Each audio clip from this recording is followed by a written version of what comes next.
You found the coolest place to be, the PlayStation collecting sets, and come on, won't you stay with me? Welcome to the show. Gather round the boys and girls, collectors from around the world. Let's show the people what they need to know. Welcome to the show. Gonna talk to guests when we got the best. Gonna put their knowledge to the test. Gonna laugh and eat, gonna live the dream. Gonna show you things you've never seen. Gonna sing the song to the break of dawn. Gonna rock this party all night long. So come on everybody, let me see you dance. Get yourself ready, you got one more chance. You found the coolest place to be, the PlayStation collection sets, and come on, won't you stay with me? Welcome to the show. Gather round the boys and girls, collectors from around the world. Let's show the people what they need to know. Welcome to the show. Welcome to the show. Welcome to the show. Welcome to the show.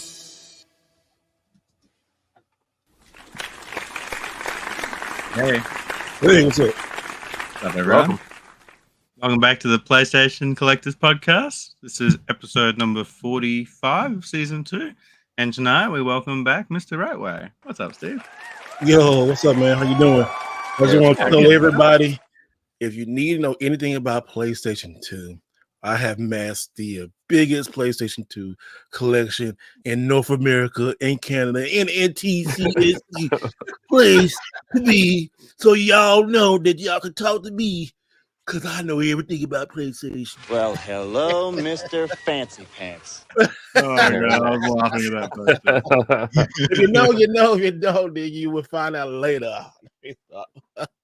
Yeah, man, congratulations, dude. I saw that you completed the PS2 Greatest Hits set. Saw that video. Yeah, That's awesome, congrats, man. dude. That's awesome. Oh, thanks, man. Yeah, I know. Like, you know, I'm the only person in the world to do that. You're the only one. That's right. Only one who showed all the front covers, right? We already started out being silly. Yeah, I know, right? And I'm telling you, these games are suit. Let me stop. But yeah, no, it's good, man. I'm done with the PlayStation 2. I'm done with the PS4. Almost done with the PS3, and that almost done with the PS3 and the PSP. So I got the PS3 and the PSP left, and one game, that NFL Blitz 2000. It'll count one day. On PS1. I'm trying to find that one. I've been That's looking on- up for it, man. I'm Man, looking for it too. If I see it, I'll let you know. I'll get it for you. That's the only one I'm really. But everything else, like I said, I'm really more of a focused video game collector. I like collecting like the subsets, and I'm done with like just getting every single. I like subsets. Just I can have like a subset like this game, like PS1, PS2, you know, something like that. Like the next subset I'm working on, and y'all getting here first. I'm gonna be doing the Xbox 360 Platinum Hits. So I'm cool. trying to. I think it's like 160 of those. And some of those starting to get like rare. Some of them it's like about 6 or 7 that are like really like hard to find or becoming like rare. So, but it's Xbox 360, so it should be pretty easy.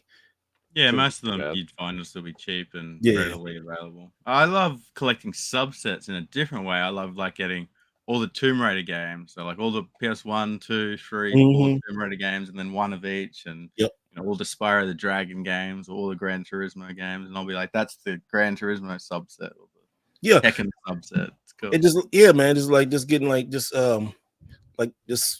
focused video game collections, you know, just a focused collection or something is pretty cool, you know. I think because if we admit we got more games that we can play, you know, 100%. we got We'll never more play games. every single game in our rooms, and Yeah. we could live for 200 years. We're never going to play all these games.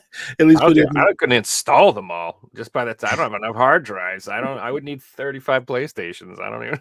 you had to play when they first come out too. Like a lot of those games I played when they came out, so that's a good thing too. But yeah, like a lot of RPGs and stuff, man. Like I'm like hours and hours upon, you know, like. But one thing I do like collecting when I collect subsets or just collecting games in general, I really do enjoy like the artwork.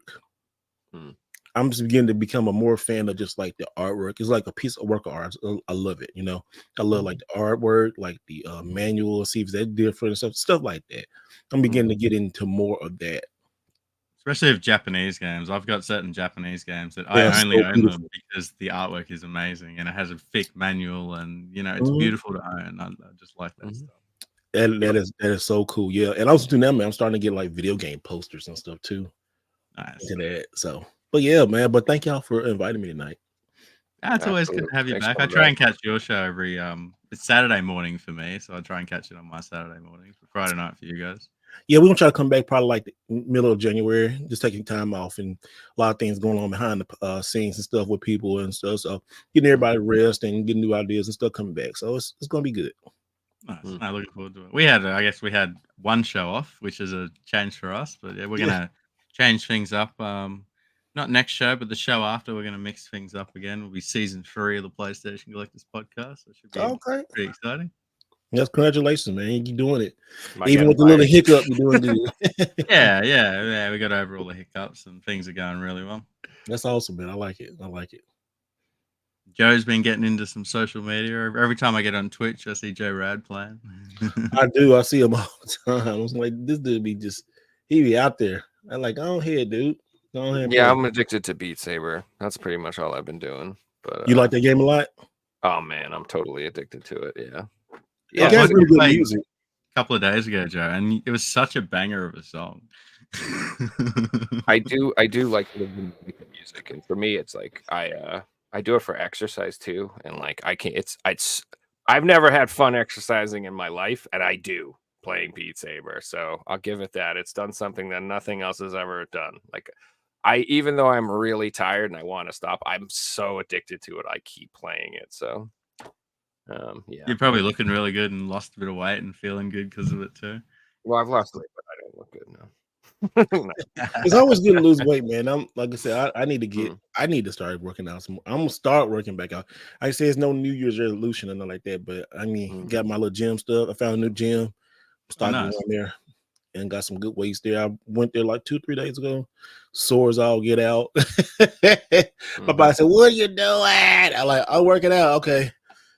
So, but after the holidays, man, because the holidays, you saw me just eating some pizza and stuff and drinking some good tea from Mod and stuff. Y'all been in the Mod pizza is pretty good.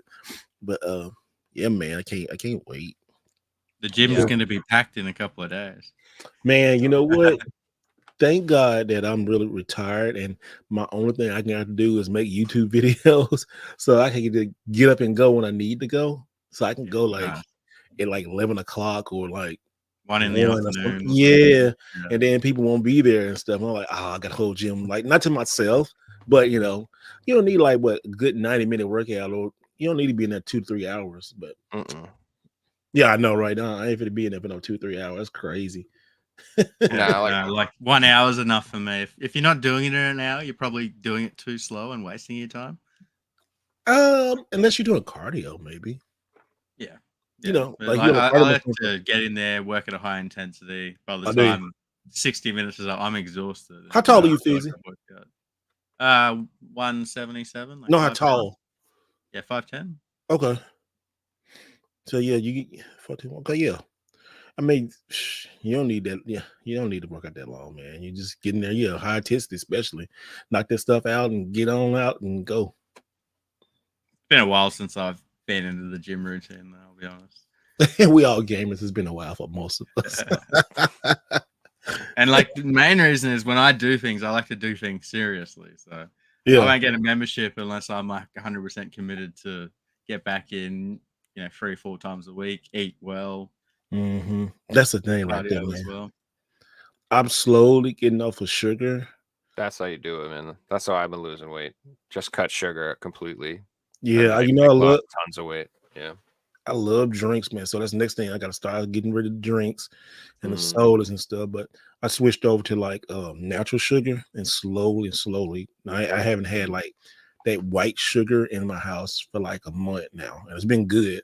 Because every morning I get up, I drink coffee. So I'm trying to get to a point where I don't have no sugar in coffee. That's gonna be like, but it's healthy. Sugar is really not good. And I'm sitting here drinking all this tea right here, talking about sugars ain't good. But I don't know how much is in that tea. I stopped using white sugar. I started using raw sugar in my coffee. That's what I say. Yeah, the raw sugar, man. Yeah, I used to start using that raw sugar. It's like it's excellent. It's really good, and it's more better for you. You get your Actually, body it will get tastes better. adjusted. You think it tastes better? Yeah, now that I'm drinking it every day, I prefer Okay. it. Yeah, I can see that too because I had got used to it. I was like, oh, okay. And like it switched over this week when it started tasting different. You know, it started tasting like a little bit better for me. I was like, oh, okay, this is how healthy the live healthy tasting coffee supposed to be with sugar, I guess. So I actually do like that, man. I'm trying to always drinking water and stuff like that. So next is the diet, and then slowly but surely, man, I'm gonna get there. Yeah, well, it's important. I think everybody should take care of their health because Yeah, man. we probably all live a too sedentary lifestyle if you're into gaming. Oh my goodness, man. Just Yeah, remember, after a good Well, it's a sesh, stereotype, but it does come along with you playing Mhm. games all day. You can put those things to the side, so it's important to focus on yourself. you got to do both. You got to Yeah, reward yourself with Yeah. your games. That's the way I always do it. It's like I have to do my bullshit, and then it makes the gaming better when Mhm. I've done all the things I'm supposed to do. It feels good to game, whereas I feel like I don't enjoy myself if I'm just sitting around being lazy playing a game. I'll have like that damn thing in the back of my head just being like, hey man, you should be doing this, you should be doing that. So if I can get some of the stuff out of the way and be like, yo, shut up, I did this and this and this, you shut the hell up, voice. You shut up. I'm 100% the same, Joe, to the point where, because I work for myself, so I have to do these things. And if I don't, I'm not going to make money. So it's like, you do this, and then gaming time's in the evening, and I feel good because I've worked that day, and I know that everything's done, and I don't have to worry about it. And the more relaxed I am, the more I enjoy games. Yep, exactly. Man, what's so crazy about working out and all trying to get healthy and stuff, once you get used to it and stuff, is you realize that healthy food costs so much money. It costs it costs more to eat healthy. Like you can go right now, go to the dollar menu and just load up, but you can't load up with healthy food, man. It's gonna cost you, Yeah, and then it'd it's be not like it used to be. It's no, it's not, man. I was like, why is it? Oh, it's Healthy food also lasts 48 hours. So it does, don't really yeah, hard to plan and can't fill up if and it freezes with it. It still goes bad. You have to eat it all quick. So and the way that food works is it's cheaper to buy in bulk. And if you're just buying it for yourself, you got to either freeze it all or use it all at once. Yeah. So my plan is I just eat less. That's just all I do. When I'm healthy, just less. just less. Now, well, I was laughing at it because, I try to get now, we're gonna talk about games, we just started talking about food, healthy living, which is great.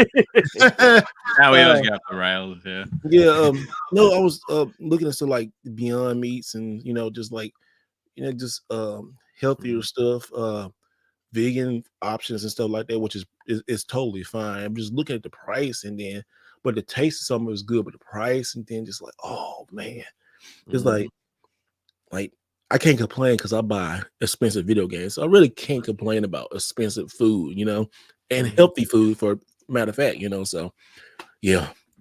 But anyway, I buy the fancy ass dog food from my dog. Oh, really? I'm over hating McDonald's, so I don't even know what's wrong with me. Yeah, I buy her the all natural raw food from this fancy vegan place in this fancy town.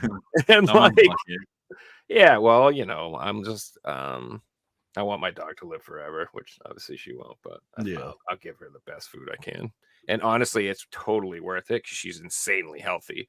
And vet bills are really expensive, so it's worth it actually to keep them in good shape and not sick and having to go in all the time. So, yeah, I've started doing lately.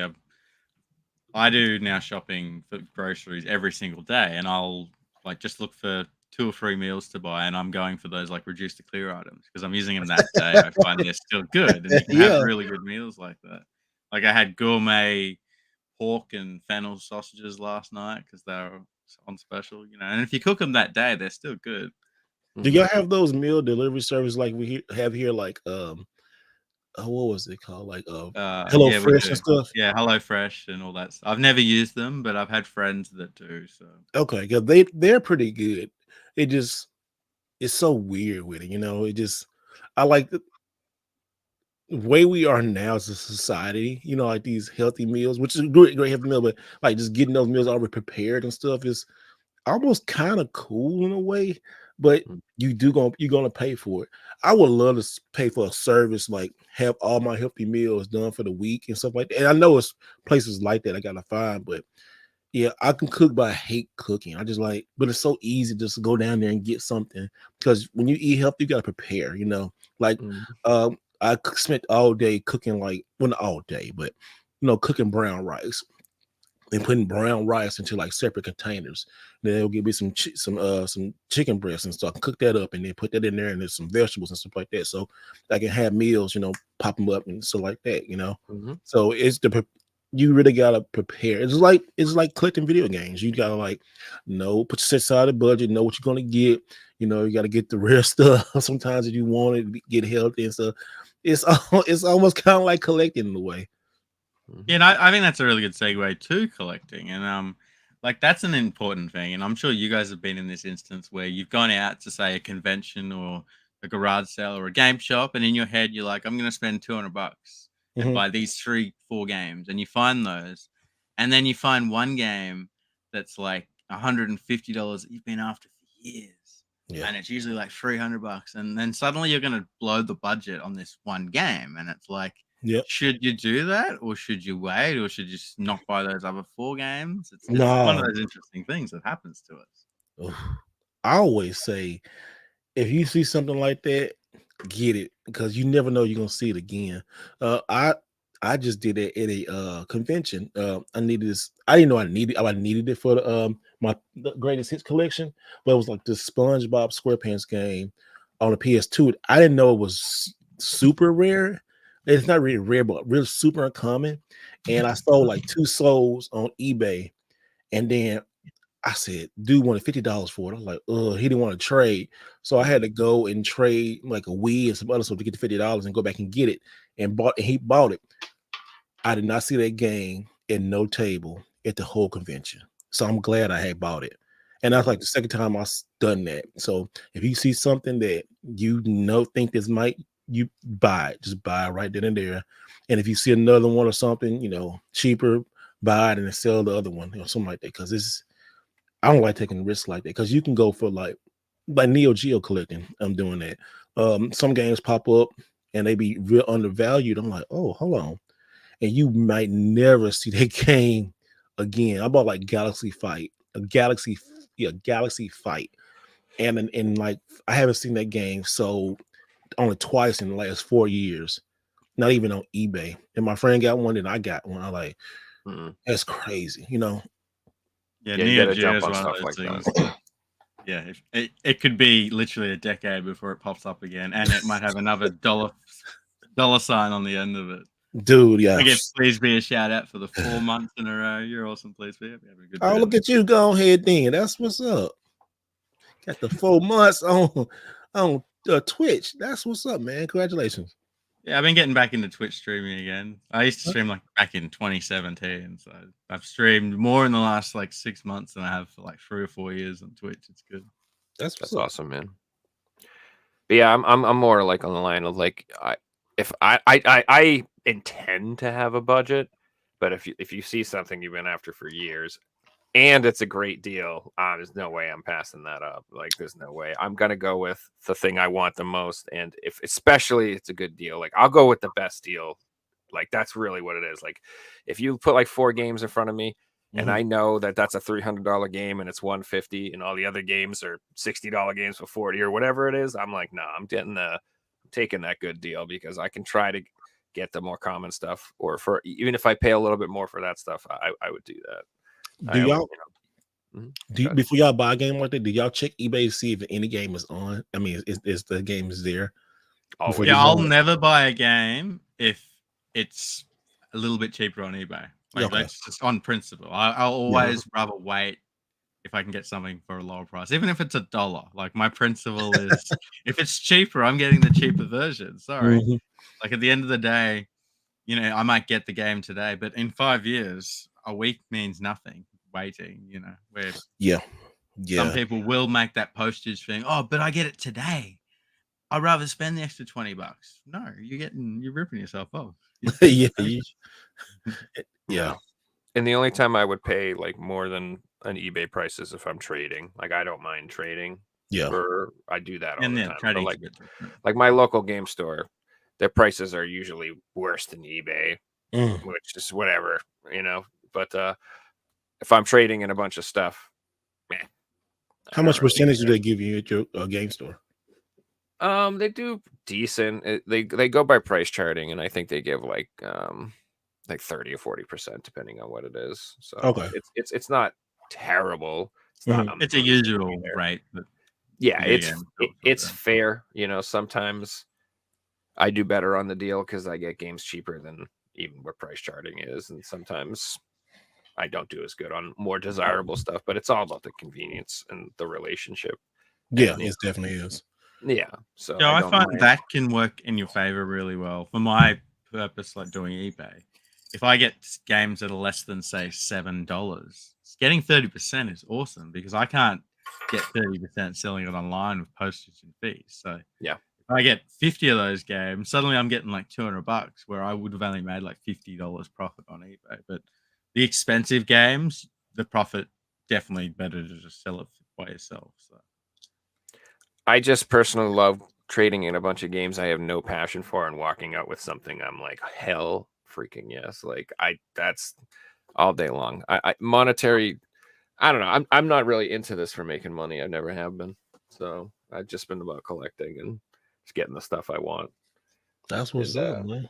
Yeah, and I do buy some stuff for value, but it's mostly for trade. Like I will buy extra copies of games that I think will be valuable or I can get a good deal on, and then later on down the line, I'll trade them.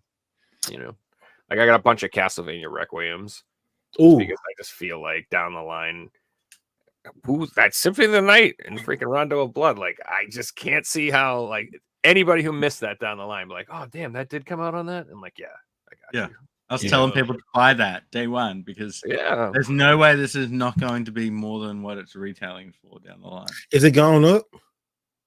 I think it's still like $30-$40 on Best Buy, but once it's on Best Buy, let me check it's gonna go up, I think.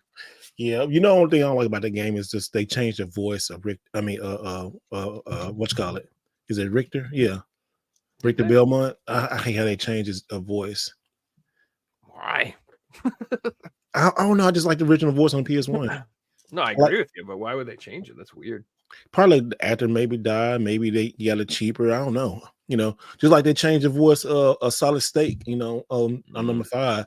I still haven't played that because they changed his voice. I just like, why? Why would you change? Like, why would you change Solid Snake's voice? Solid Snake is Solid Snake, you know? It made it weird. And then they did the whole, like, he isn't Silent Snake. It made such a weird story by the end of that game. And I really enjoyed the game too. The story was weird. I hate that. So you saying tonight you want to talk about some game reviews? Yeah, so I seen a little post on Twitter that was interesting, and I thought that it might turn into a good discussion. So I'm going to show you guys a couple of reviews of games before they came out. So this was like a week before Elden Ring came out. We got all these perfect 10s. I think it was like a beam. The game got Game of the Year, so I mean, it's pretty accurate. We had a similar thing for Baldur's Gate. Again, Game of the Year. It got perfect reviews. But then if we look at Starfield, it got the same. And absolute trash. Absolute it's trash, but it's definitely not a 9 out of 10. It's not a cinematic masterwork. And then to go more interesting, this was the reviews for Cyberpunk before it came out. Cyberskunk 27/7. So, like, these are not just small companies. This is IGN and Game Informer and Game Radar giving games that are broken like perfect 10s. That leads me to the question, like, can we trust these companies anymore? Or are they just getting paid to say these things? You know what? Yes and no, because most games nowadays come out broken. Remember when people were mad about Baldur's Gate being a finished product? Yeah. People were developers were hot and Mhm. upset because Baldur's Gate 3 was a finished game. I'm like, They were what like, "You're kind of setting a bad precedent for the rest of us." yeah? What? He's the exact opposite. I was like, what kind of world are we living in? Yeah, Yeah, that was exactly. pure insanity. So I mean, it's one of these things is that these people rely on early access to get the games and review them so they can have their videos ready and all that stuff day one. Mhm. And so once that relationship develops where you have to get the stuff from the game companies, you can't just openly shit on them because then they'll probably not do that as often. Yeah. And so it's not that they can't be critical, but they can never come out and just bomb on a game if they think it's terrible. Like they just can't. And so therefore in itself, like, and that alone makes it so they'll never like truly destroy a game. But sometimes they are harsh on games where I don't even feel like that's necessary. Sometimes they're too harsh on games. So who knows? I feel like it's more like it just seems like a coincidence that these giant games that cost a lot of money to make always seem to have the media blitz behind it. I wonder if there's some sort of money being exchanged somehow. I don't know. I Wouldn't bet it surprise me. is.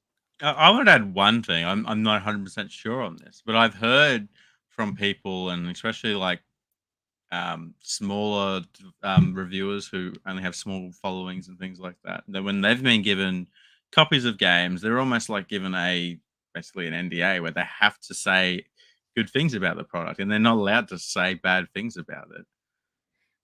I wouldn't. Yeah. I wouldn't take that at all. I wouldn't take that at all. But the truth of the matter is, a lot of things is about money. Mhm. It all comes down to money. With a lot of these companies, a lot of these reviews, a lot of these games, like somebody don't want to spend that money on the game, so they're gonna talk about it, or they need the views to get money on YouTube and stuff. Which that's cool. That's fair. It's got to come to a point where integrity and trust it has to be somewhere on something.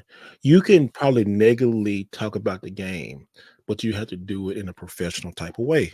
You Right. can tell like a game is like, all right, you can't go up and say, oh, F this game is GG, blah, blah, blah. No, you can just say, like, this game right here is you know, not the best, and Correct. then go do what you gotta do and then make a video, but still, promote the game and say, hey, in my experience, this is not it.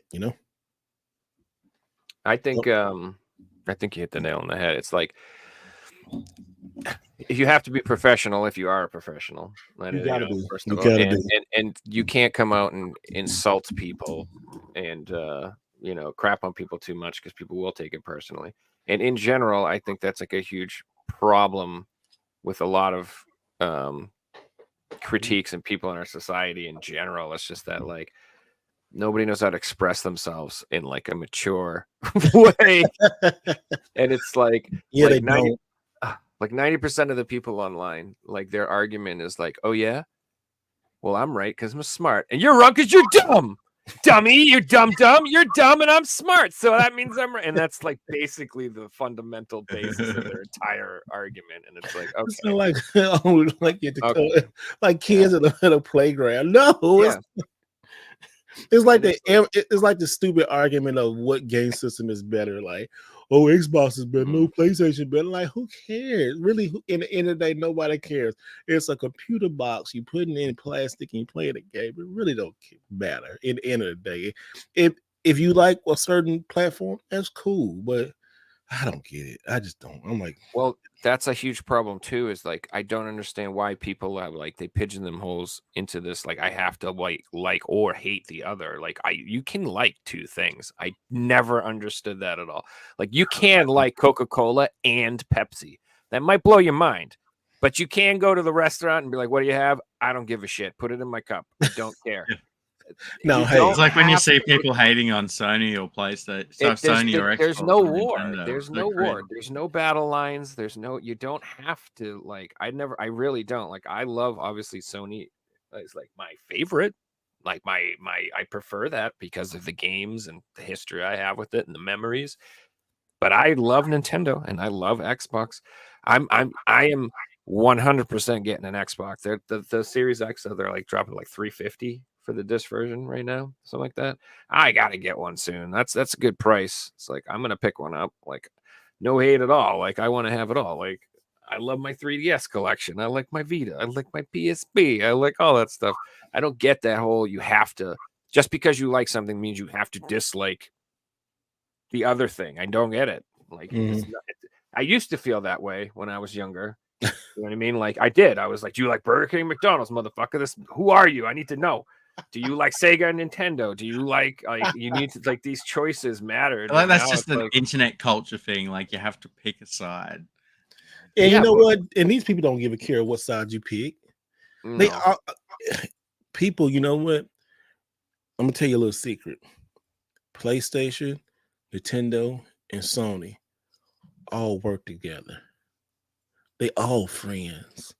There's a reason all the prices are the same for brand new games. They'd be selling games at $10 going. They all into this. They have a healthy competition, and a lot of you dorks out there are who fussing over video game. This game here, this game here, this system. No, they don't care. These developers work on Xbox, PlayStation, and Nintendo games. It don't matter, y'all. Yeah, you can play Sonic right now on the Switch, on the PlayStation. You know what I mean? That was Sega. That's Sega's boy. And they're like, just look at how many games today come out on multiple systems. It's not 10, 100, it's 1,000. You know, it's like 50% of games are on every system. It's not a exclusive thing anymore. Like, it's you know, it's rare to see exclusive titles, and those ones are usually the console sellers. These companies. It's like I consider myself a PlayStation guy. I do like, you know, some of the exclusives they do have, but I always been a PlayStation person, you know. I just like how PlayStation is. Like, this is my weird thing. I like how the PlayStation box, like, I love how PlayStation picked blue. I love that blue color. And when they did it with the PS4, made me fall in love even more. You know, like, I love that blue and white. That color, it makes me feel peaceful. I love it. I love it. I love that. You know, I like the PlayStation logo. I just like good memories from PlayStation, going from getting the PS1 from Blockbuster Video years ago, renting it and being like, oh, this is so much better than Nintendo. So you want to talk about like video game wars? I grew up in the video game wars, but you know, it is games. I mean, yeah, sometimes you get different things on different platforms. My little nephew, he just got an Xbox, a Series X for Christmas, right? He's 9, and he got Game Pass, but he loves Nintendo, but he's trying something different, you know.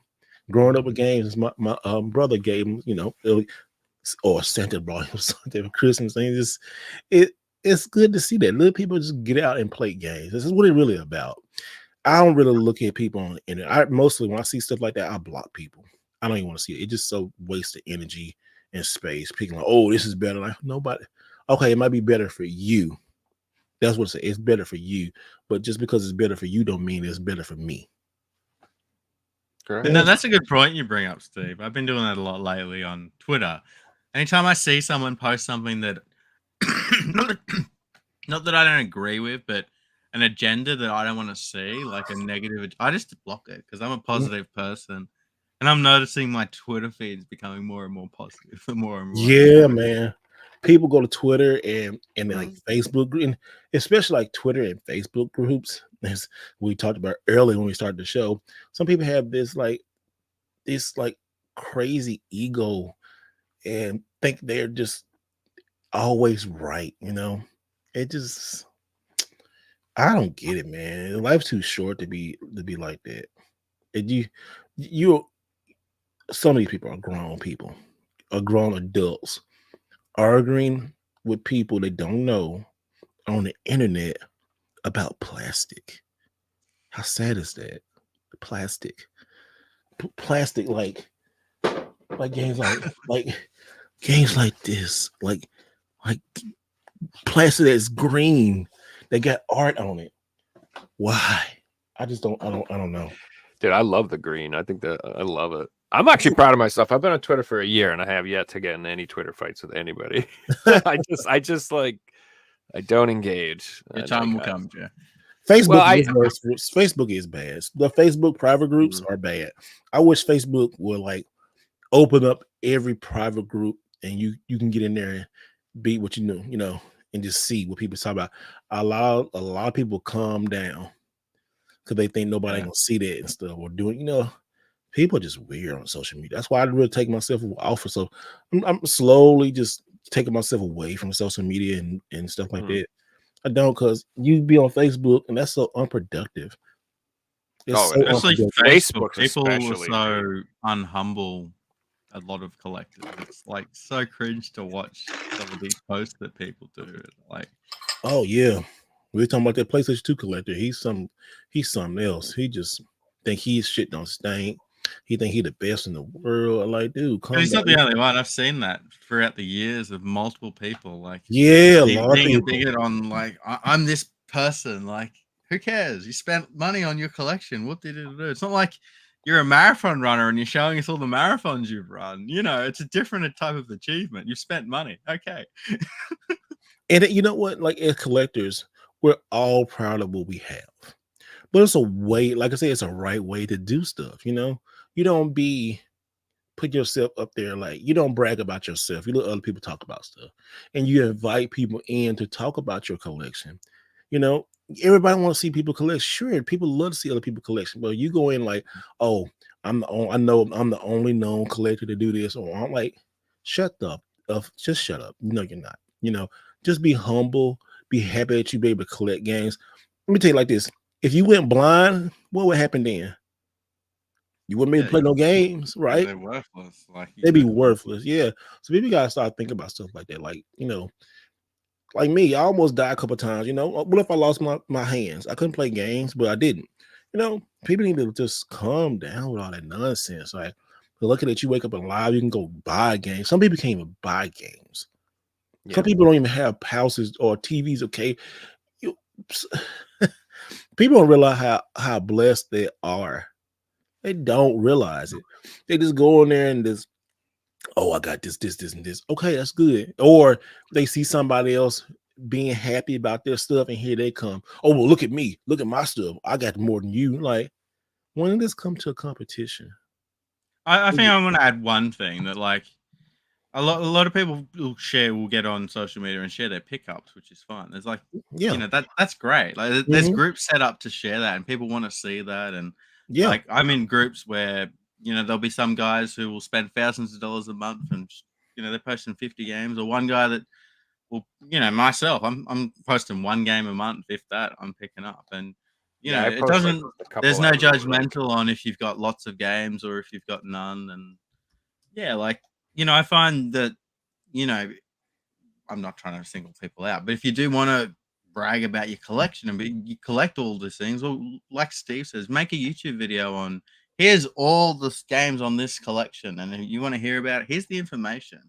I'm not going to brag about it. I'm going to give you guys the information if you want to collect it yourself. It's definitely a right and a wrong way to go about this. I thought you were supposed to come on this show.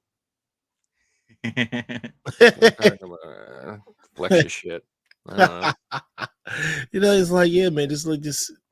I don't know. People just be more humble, and we all in this together. We all in community. We all love showing games. That's what we do. And men, we like to show stuff like that off. And I know this to the women and like that, but it's just how most guys are. But just keep it. I like to show off to people in the hobby who are interested, who I actually think care, and it's not because I'm flexing on them or whatever. I'm just like, oh, you actually care about this thing that no one else I know in my life cares about. Thank you. My girlfriend is like not impressed by my Sedesco set. She don't fucking care, man. No, she's like, dude, whatever. I'd rather you buy me a kitchen or some shit. Fucking stop buying this, dude. Like, you know what I mean? Yeah. I'd rather six-star games. She wants me to do the ceiling in the bathroom. That's what she wants. She doesn't care about any of that stuff. I do like that Ren and Stimpy poster back there. Oh hell yeah! Thank you, man. That thing's vintage. That's hell yeah, the best. I'm the only motherfucker on earth with that thing, bro. Isn't You that don't want any questions about Ren and Stimpy? You know who to ask. I'm the number one Ren and Stimpy collector in the world. now? Hey, did that come with the Sega? Did that come with that Sega Genesis game or the Super Nintendo one? I don't even remember. My dad bought that for me in like the 3rd grade, bro. I was like, Okay, because I remember one of the 8 Ren and years old Stimpy or games. something. The Ren and Stimpy games that came out like on Genesis and Super Nintendo, one of them came with that poster. I can't remember which one. I think it was. I think it was Space Cadets. Could be. I mean, that is a Space Cadets poster. Yeah, My that's what I'm dad- saying. He put it on. He loved it so much. He put it on foam board. Yeah. My dad loved Ren and Stimpy. He thought it was Hey, the greatest thing. speaking of Ren and Stimpy, man, some of them episodes, golly, oh my man. goodness, you get older, you like, Circus midgets. Fucking, there's so many weird ones. hey, the episode that got me was when Ren was sawing that log off of Stimpy's butt. I was like, oh my gosh. I was like, I can't believe they went there. And I was like, I didn't get it until I got a little older. I'm like, oh wow. Yeah, that Some show. of the TV shows that we watch, there's a reason that they're cancelled 20 years Yeah. later. That's a lot, man. Yo, a lot of stuff really Stimpy did and got away with. Oh my gosh. Yeah, dude. Another show. Did you watch Rocko's Modern Life? Yeah. That show is Oh, messed up too, dude. It I watched is that messed as an up. adult. I was like, what the fuck? There's some jokes in here. I'm like, this is not appropriate. I can't believe I was allowed to watch this. the cows called hell. They even did it for shows that were Yeah. like aged little kids. You ever watch a show called Pengu? No. It was this penguin that spoke in a different language. It was aimed for like 5-year-old kids. So they had to cancel it because it had like adult themes in it and like suicide and all these different like crazy thoughts. Yeah. Man, hey, them early 90s shows, they were bad, bro. I mean, they're bad, but you know, they were just like, they walked the Wild. line. They walked that line, man. They had to ban Arthur.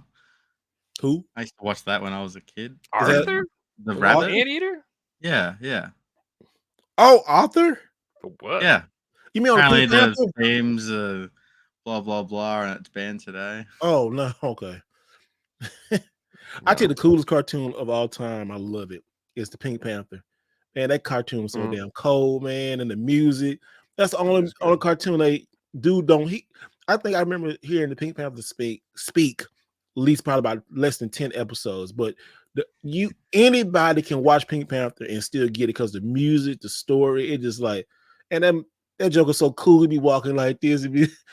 Remember sometimes he had a little cigarette. They had to edit that out, but it was just so cool. The music and Pink Panther, man. I love I hear it. the music in my head. Yeah, you can It's hear so it in your head. exciting. Yeah, you so can hear it in your head, boy. I love it. Pink Panther. Oh, and somebody said the Jetson. Jetson was good, but man, dude, Pink Panther. If anybody go watch Pink Panther now and just go on YouTube and watch Pink Panther and one marathon, you'll be watching like 2-3 hours. It's good. It's so good, and it still holds up today. I want to add one thing. I'm glad that South Park and Family Guy never got cancelled. Me too. They pushed the limit on everything. Like they They don't did. care, and they're still doing it today. Like, the current thing is pissing Logan Paul off on their shows and things like that. Well, he be mad about that. He be mad about those shows. Probably. Logan Paul don't like them. I love it when celebrities call out South Park. Like that's just going to make more people watch the episode. Oh. Yeah, and those guys love that more than anything. They love that you get mad about their episode. That's like why they made it in the first place, almost. Hey, South Park talk about everybody, just like Family Guy. They talk about everybody, every race. They talk about everybody, and it just you can't get mad. It's like it's jokes, and you hear like ooh, because sometimes be a little bit of truth in it too. Dude, when I was hardcore into World of Warcraft when the World of Warcraft episode came out, and you don't think that I had to bear the brunt of all those jokes from everyone I knew, all the fucking things saying bad bathroom, this Joe, blah, blah, blah, there he is, there's him leveling up. I'm like, oh god, you can kill boys, dude, all that crap.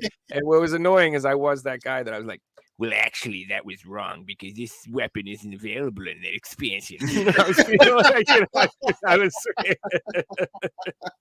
It was terrible, dude. That's It might have hilarious. subconsciously got you to look at yourself and be like, "Am I really that guy? God. Maybe I should slow down on this game." That's funny. I had some life-changing moments, yeah. Man, dude, that's he's actually no.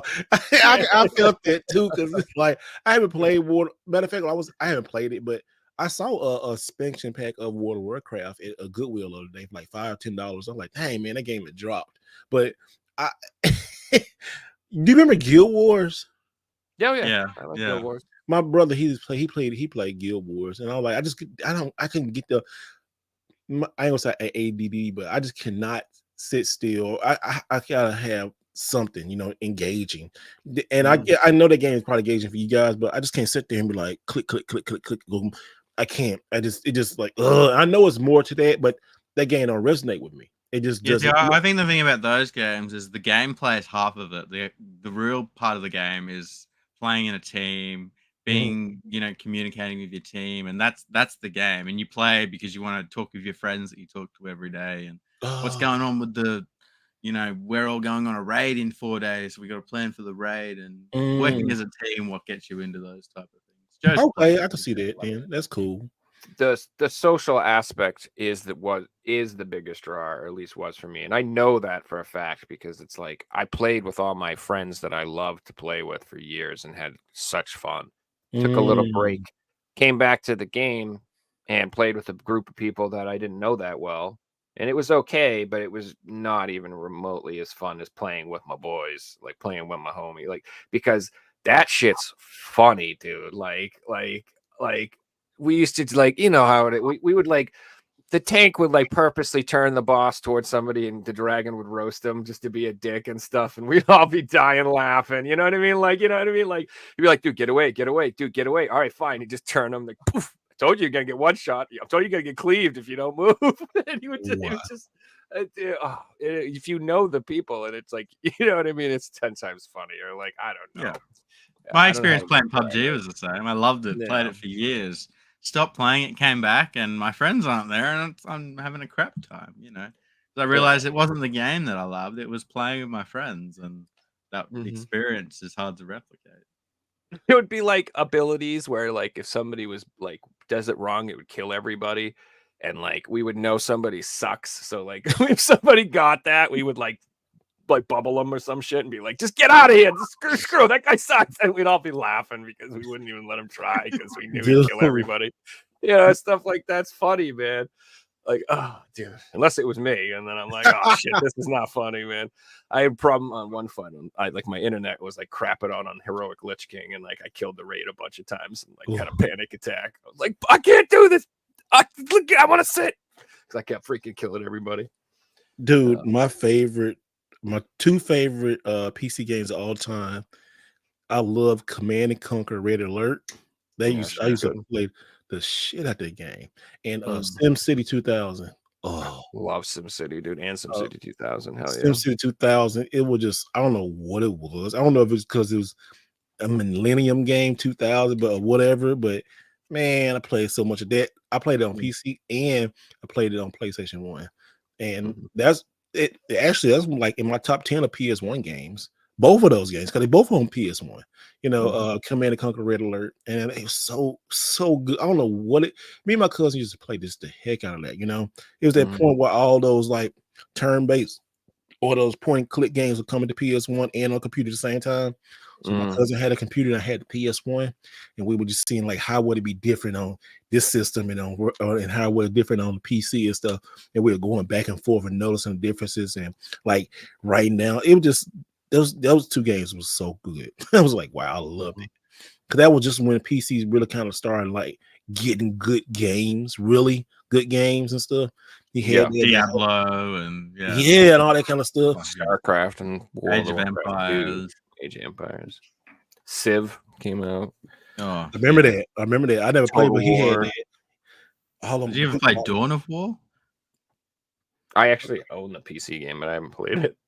No, my cousin had that one too. I never played it. Total War was amazing. Like that, years of my life into that game. So everybody played that, I think. My memory of Dawn of War as a kid is burning my legs because the laptop was that hot from playing the game for that long that I had to like stop. You playing. that's a memory. It burnt into you, did that's a burnt in memory. It's got The no shows hair. that were playing on and no hair laptops on the that top of his leg. couldn't handle the game. Man, It's a turn-based game, so you just gotta wait longer for everything to load. It's it was so good about video games, man. Like we sit here talking about like 30, 30-year-old games back in the day, just different type of games. That's what I like about, the community. Like I can buy a game, but I can't buy this, I can't exactly. spend money on this. This is like the experience just sitting at the top. I mean, remember when they on the game like this happened, and remember when they burned my leg or why you spilled coke on my son? Like stuff like that is like what I absolutely love doing. That's what I love like the community about stuff. Like all the other stuff, like the negativity on Facebook or the competition about who got more games. I don't have to deal with that shit. But just getting online, talking to people, or it's like this is like therapy, like therapy for us and stuff. It's so good, man. It's like I love so. Somebody said like Mickey and Donald Chip and Dale like Rescue Rangers, like man, those Disney games, man. I could when he said that I went right to a Chip and Dale Rescue Ranger, like dun, dun, dun, dun, dun, dun, dun, dun. I just like think about it right there, and just go playing that game and just I could beat Rescue Rangers within 10 minutes now, but it was just like I remember that game just playing it so much on Nintendo. It was so good. Like the games like that and like Yo Noid and like Darkwing Duck and just I was gonna say the Disney games on the NSA go hard, man. They do. Even the Little Mermaid is pretty good, man. Little Mermaid was good too. Yeah, dude, it's pretty good. The only reason nobody talk about Little Mermaid because it was a girl game.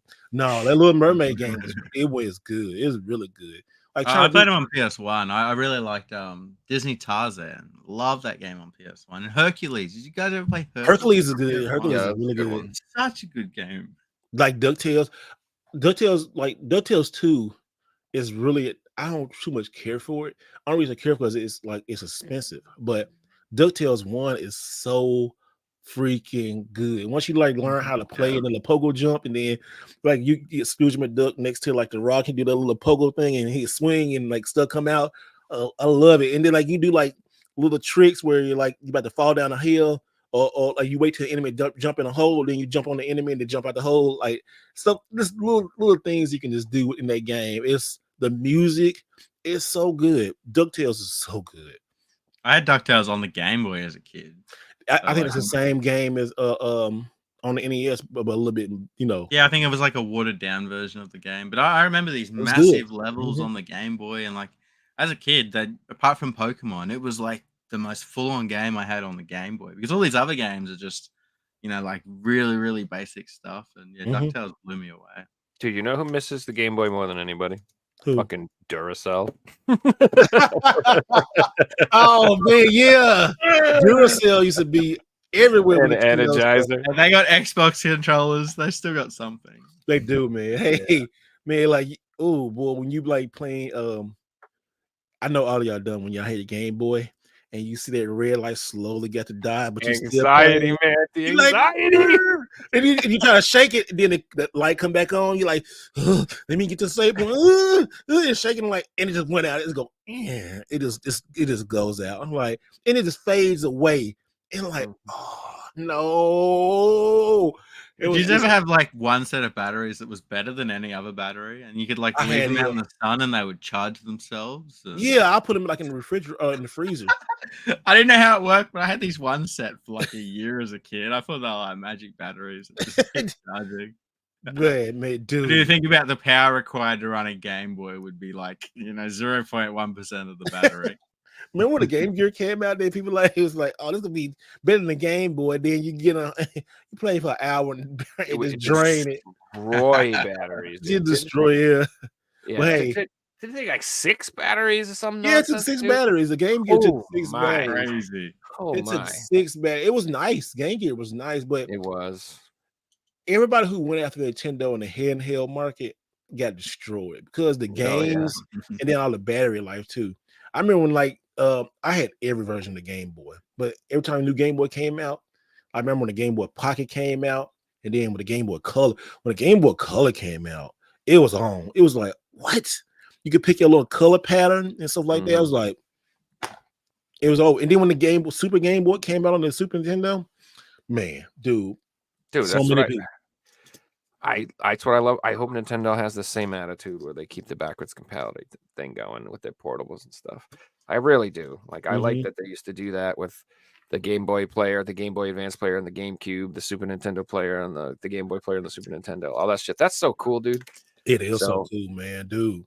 Oh my gosh, Nintendo was goated back in the day. They lost their way, you know, through the GameCube and 64 era, or 64 and GameCube era. But once they hit the Wii, they lost a little bit of the Wii U. But I think they did the Wii U on purpose, just to get ready for the Switch. But then now it's like the Wii U was like the beta people didn't test. even realize it was a new console. I just thought it was an upgraded Wii. It actually really was, you know. I think it was a good system, but yeah, because it was like an HD Wii. But man, wow, and it lasted 10 And you years. can tell that they backtrack because they've pretty much put out the whole library on the Wii U. There's only like a handful of games now that we didn't get, and I'll possibly port them as this. I think it was just a beta test for the Switch. I really do. You can't convince me it wasn't. I think they was using all that stuff they was getting. Like, we're gonna build this money up, and we're gonna do this. See how people take to this tablet thing, and then we're gonna switch it.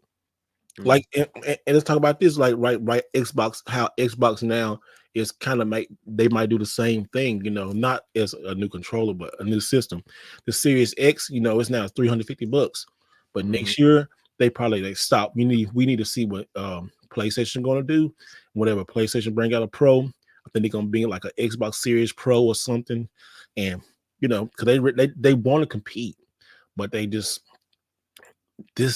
ever since the Xbox One and that dude who almost destroyed the company because of DRM and all that kind of stuff, they just it was just like just like this. It was like Xbox like this. Like, you see, I got 360 son. I love 360. It was like right here, 360 was just oiled up. Then Xbox One was like this. It was like nose died. The day they announced the Xbox One was the shit show. They announced it to the whole controversy. They did.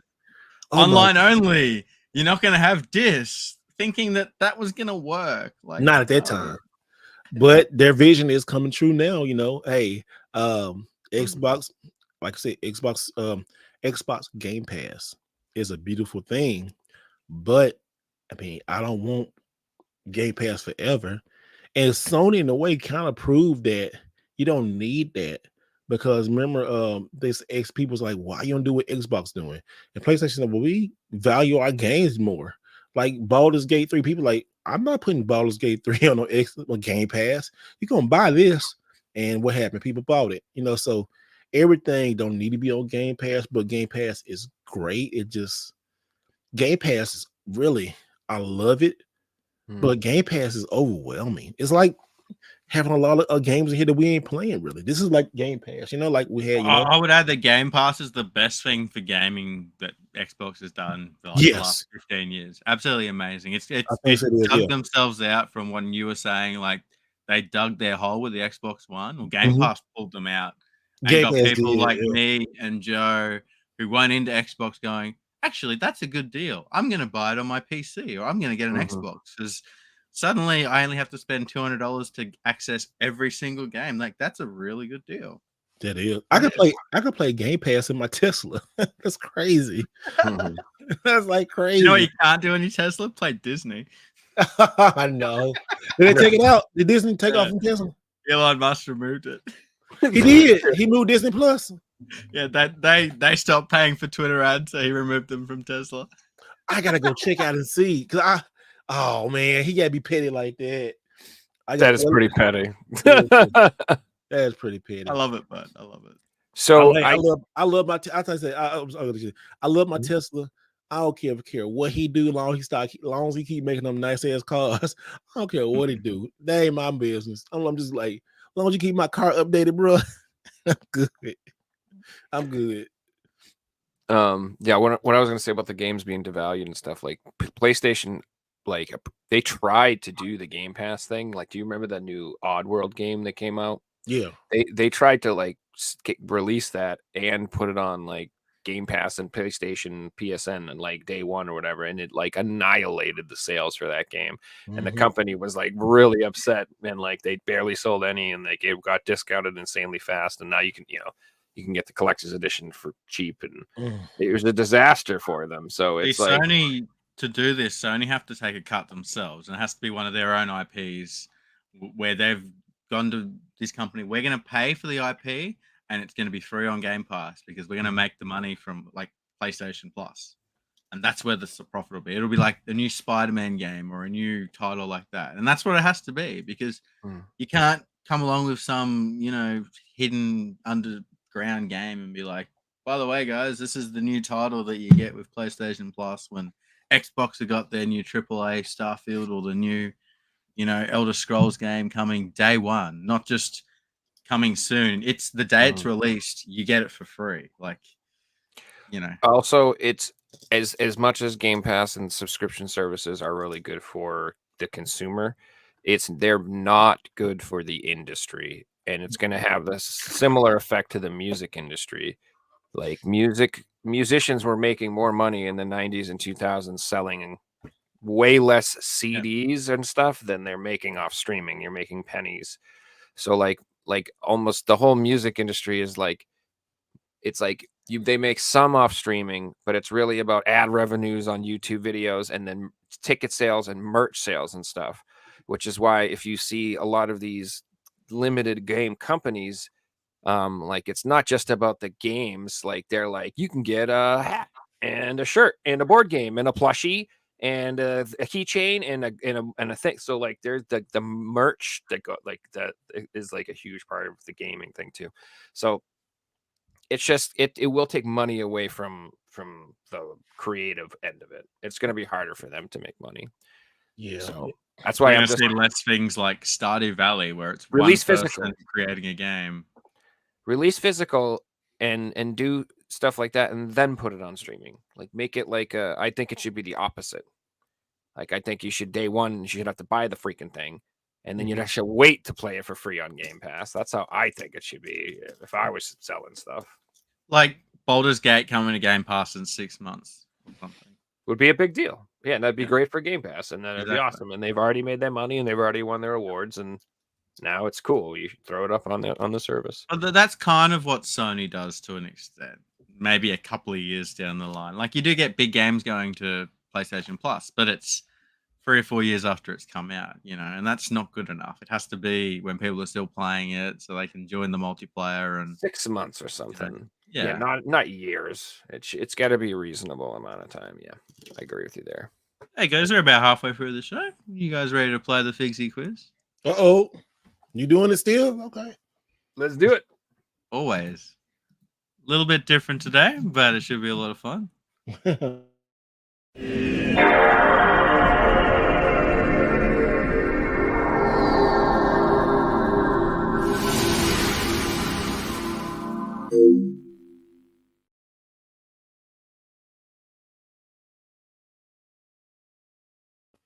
I like that. So before we get into the quiz, we will get chat's question up first. So this is our NA show. Currently, Turner's got 2 points. Cyrus has got 3 points, but in the lead of 4 points is Banffy. Banffy's 1 point away from winning a game. So chat, your question this week. I need the full video game title to get a point. Here is your question. We've got 2 photos. You guys have to work out the video game from the photos. Take your time, guys. Take your time. Let's just leave this up and think about it for a while. This is the best question we've ever had. Why? It's the best medicine. Man. Okay. Top Prime Minister topless bride. I can only see one picture. Is there 2? Yes. Yeah, I know.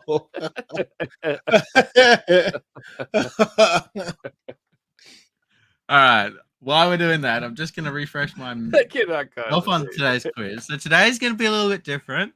So as this is the end of 2023, there is going to be 23 questions in today's quiz. My God. Okay. It's not going to be rounds, though. Just 23 questions. One round. Okay. All right. A little bit different. They're all going to be on the same topic. So the topics will be the game of the year. And you guys have to guess the game of the year. I'm going to show you every game that was a runner-up, and you have to guess the game of the year. We're going to be taking turns, one apiece. We're going to go one year at a time, starting at the year 2000, 2001, 2002, all the way up until 2022. Steve, as you're our guest, would you like to go first or second? Sure, let's go. Let's do it. All right, Steve's going to go first. You should both have one chance to answer, and then if you get it wrong, I'll reveal the answer. Okay. I have no idea what's going on. All right, so we'll see some more women. Steve, Yeah, I exactly. need the game of the year from the year 2000. So, from 2000? runners up, we had Deus Ex, Jet Set Radio, No One Lives Forever, and Shenmue. What was first in game of the year? We do have the developer and the publisher too. So, okay. So it's not Jet Set or No One Lives, or Shenmue. It's not on that, huh? From 2000, I can look this up real quick, but shoot, man. No googling. Oh my god, I'm gonna be What system it was dog on? shit at this. Was it on? I can tell you the developer was it's- Maximus, and it was made by EA.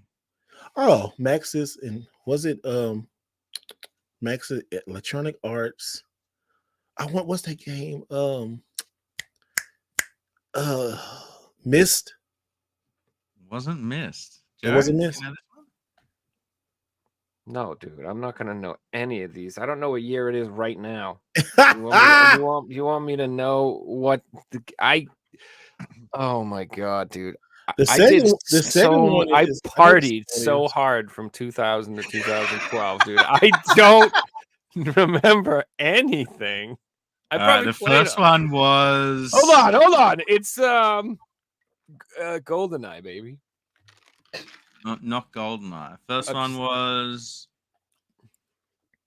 Sims. Oh my god! Okay. I knew it had to be some kind of sim game. All right, we're gonna mix it up now. Joe will go first in the second one. So Joe, 2001. We had runners up: Max Payne, Eco, Halo Combat Evolved, Black and White. But the game of the year was developed by DMA Designs and published by Rockstar Games. What was it? GTA I need more than that. 3. GTA 3 is correct. Joe, I got one. Oh yeah. That was an easy one. You said Rockstar. Come on. Rockstar, exactly. All right, moving on to 2002. Steve, this one's for you. So in 2002, we had Tom Clancy's Splinter Cell, Neverwinter Nights, Grand Theft Auto Vice City, and Battlefield 1942 as runners-up. The game of the year is done by Retro Studios and was published by Nintendo. Was it like Metroid? Do you want to elaborate more on that? Was it Metroid Prime something?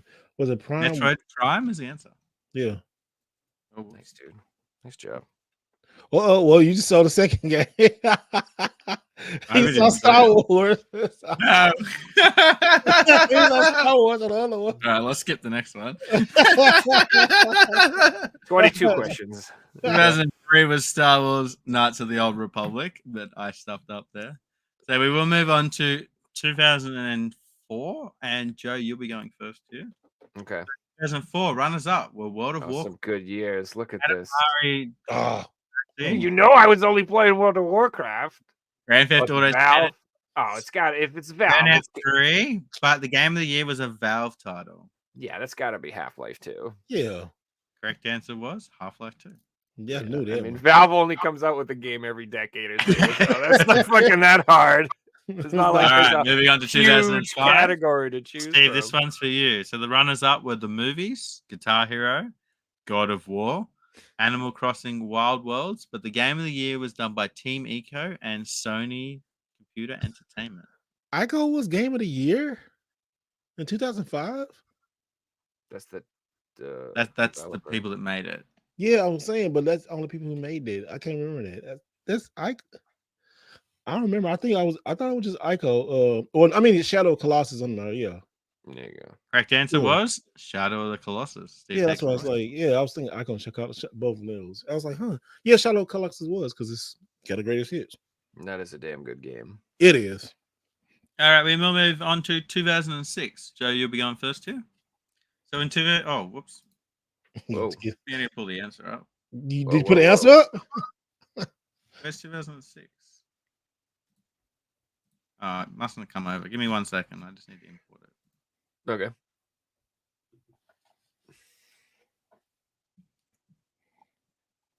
Technical difficulties, guys. Not even. Yep. What year are we on? No, I'll just do it manually. Sorry. All right, so in 2006, runners up were Wii Sports, Okami, The Legend of Zelda Twilight Princess, The Elder Scrolls 4 Oblivion, but the game of the year was done by Epic Games and Microsoft Game Studios. Who was that for? Epic Games? Fortnite? No, wait, what year is this? 2006? No, Incorrect. no. That's stupid of me. Go ahead, Steve. Steve? Do what now? 2006 Game of the Year. So it was done by Epic Game Studios and Microsoft. Was it Halo? Wasn't Halo. We were looking for Gears of War. Oh, okay, yeah. All right, moving on to 2007. This is the last one I haven't got a photo for. Steve, this one's for you. So runners up, Super Mario Galaxy, Rock Band, Call of Duty 4 Modern Warfare, Bioshock, but Game of the Year was a Valve game.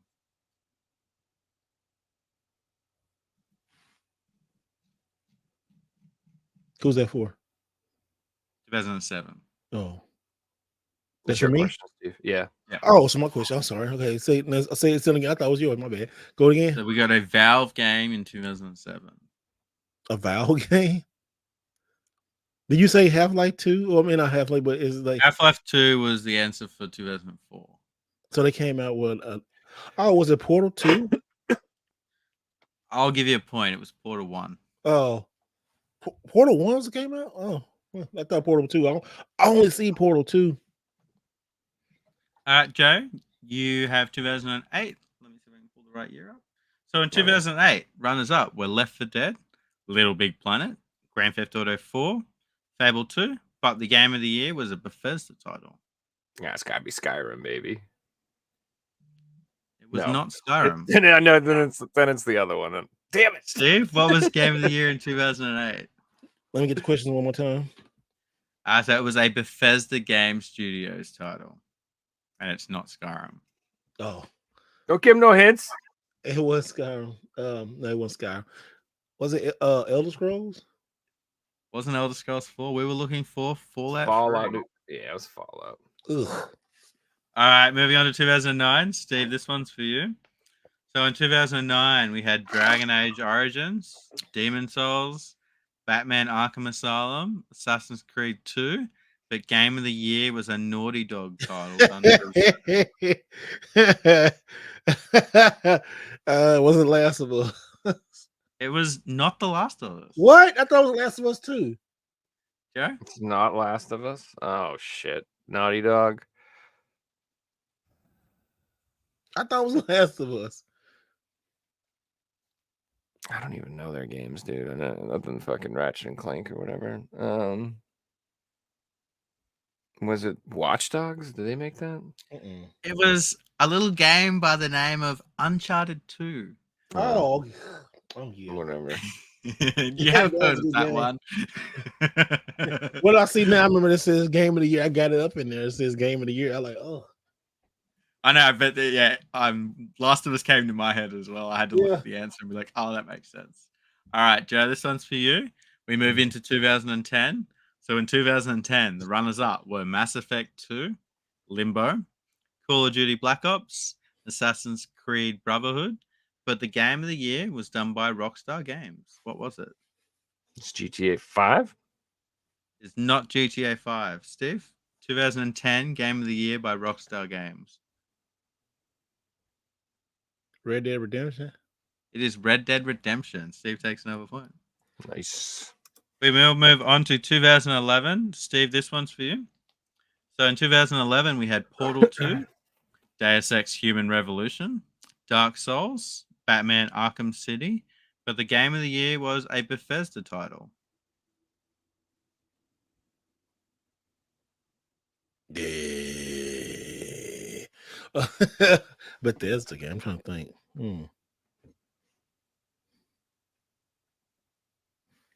But there's his on what, Xbox? Or is it all multi-platform? They're all platforms. Oh, it's Today all it's platform. Xbox. Oh, it's multi-platform. Okay. Oh, was it? It was Elder Scrolls? I will give that a point. It was Elder Scrolls 5 Skyrim. Oh, okay. We will move on to 2012 and Joe, Somebody this see- is oh, yeah. you. Y'all be helping nobody, y'all. In 2012, runners up were XCOM Enemy Unknown, The Walking Dead, Mass Effect 3, Dishonored, but the game of the year was done by that game company and it was a Sony game. No idea. Pass. Steve? That game company, Sony game. Okay. Was it you said 2012? Yeah. That. Yeah. Oh, it's a Sony game. No, because nobody know about that game. But 2012 Sony game. Was it? No, that's not it. I really don't know. Pass on this one? Yeah, I don't know what that is. I'm surprised it's got game of the year. Journey. See, I hadn't thought about that. Yeah. Like a great game, but I wouldn't never expect in a million it years. to be game of Whatever. the year. Yeah. Gotten that. All right, Steve, this next one's for you. So we have 2013 game of the year. Tomb Raider, Super Mario 3D World, Grand Theft Auto 5, and Gone Home were the nominations, but the winner was a Naughty Dog title. It gotta be Last of Us, right? This one's the last of us. Okay. All Yeah. right, Joe. Moving on to 2014. This one's for you. So in 2014, runners up were Hearthstone, Destiny, Bayonetta 2, Alien Isolation. The winner was a Monolith Productions title, and it was from Warner Brothers. Zero. No idea, brother. Was it Batman Arkham Asylum?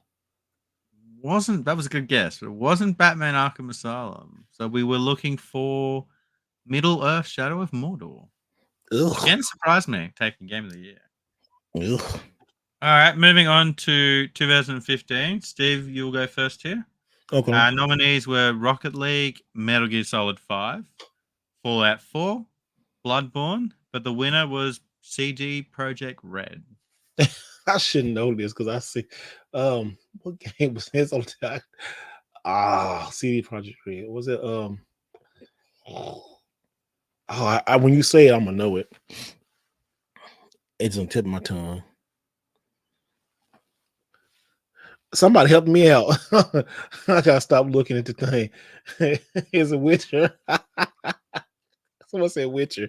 Is that right? I won't give you the point if you read it from chat. The chat has helped me out. Thank you, chat. But is that it? I'm Right? looking at chat while the quiz is on. That's the rules. Oh, is it a Richard 3? Oh, It Richard was 2? the Richard 3.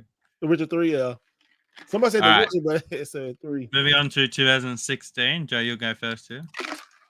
So nominees were Uncharted 4, Inside, Firewatch, and Dishonored 2. The winner was a Blizzard Entertainment title.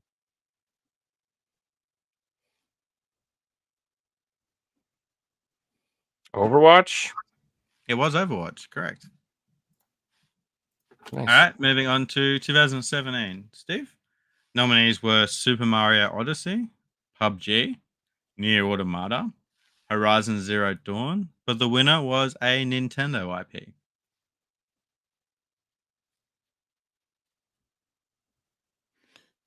Mario Odyssey didn't win the game of the year? It must No. have been Zelda then. The winner was The Legend of Zelda Breath of the Wild. That's the worst game ever.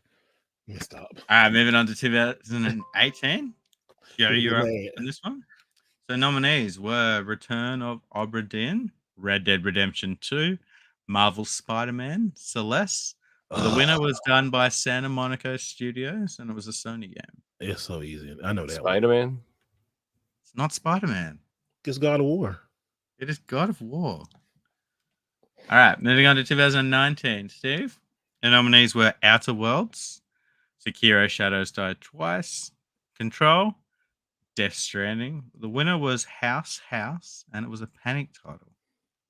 I don't remember, but I'm just gonna say, was it Ghost of Tsushima? Wasn't Ghost of Tsushima. Joe? Oh, Was it Returnal? So the answer was Untitled Goose Game. okay. That one game of the year. hmm Yeah, it was a good game. All right, we move on to 2020. Joe, you are up now. So the nominees were The Last of Us Part 2, Half-Life Alyx, Ghost of Tsushima, Animal Crossing's New Horizon, but the winner was Supergiant Games.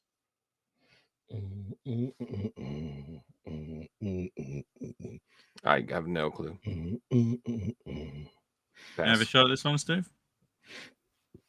Let me see.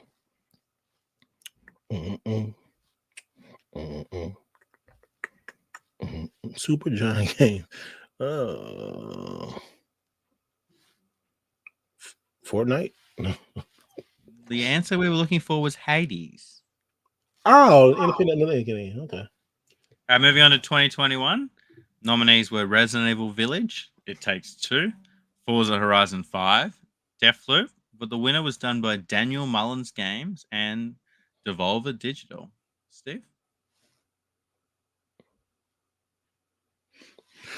Boy, you saw how bad that's during the pandemic. Deathloop got nominated. Yeesh. Yeah, you can tell when there was a delay in video games because this year we had everything released. Horizon Takes Two. And Takes Two is pretty good. It Takes Two is a pretty fun game. It Takes Two is a fantastic game. Okay, but I'm surprised all of those are on the nominations. Like they wouldn't make the nominations for this year. Yeah. I don't remember. Right, Joe? Devolver? What game did Devolver have that was critically acclaimed? God damn, I think I own almost all of them. How the fuck do I not know this? This is Devolver, huh?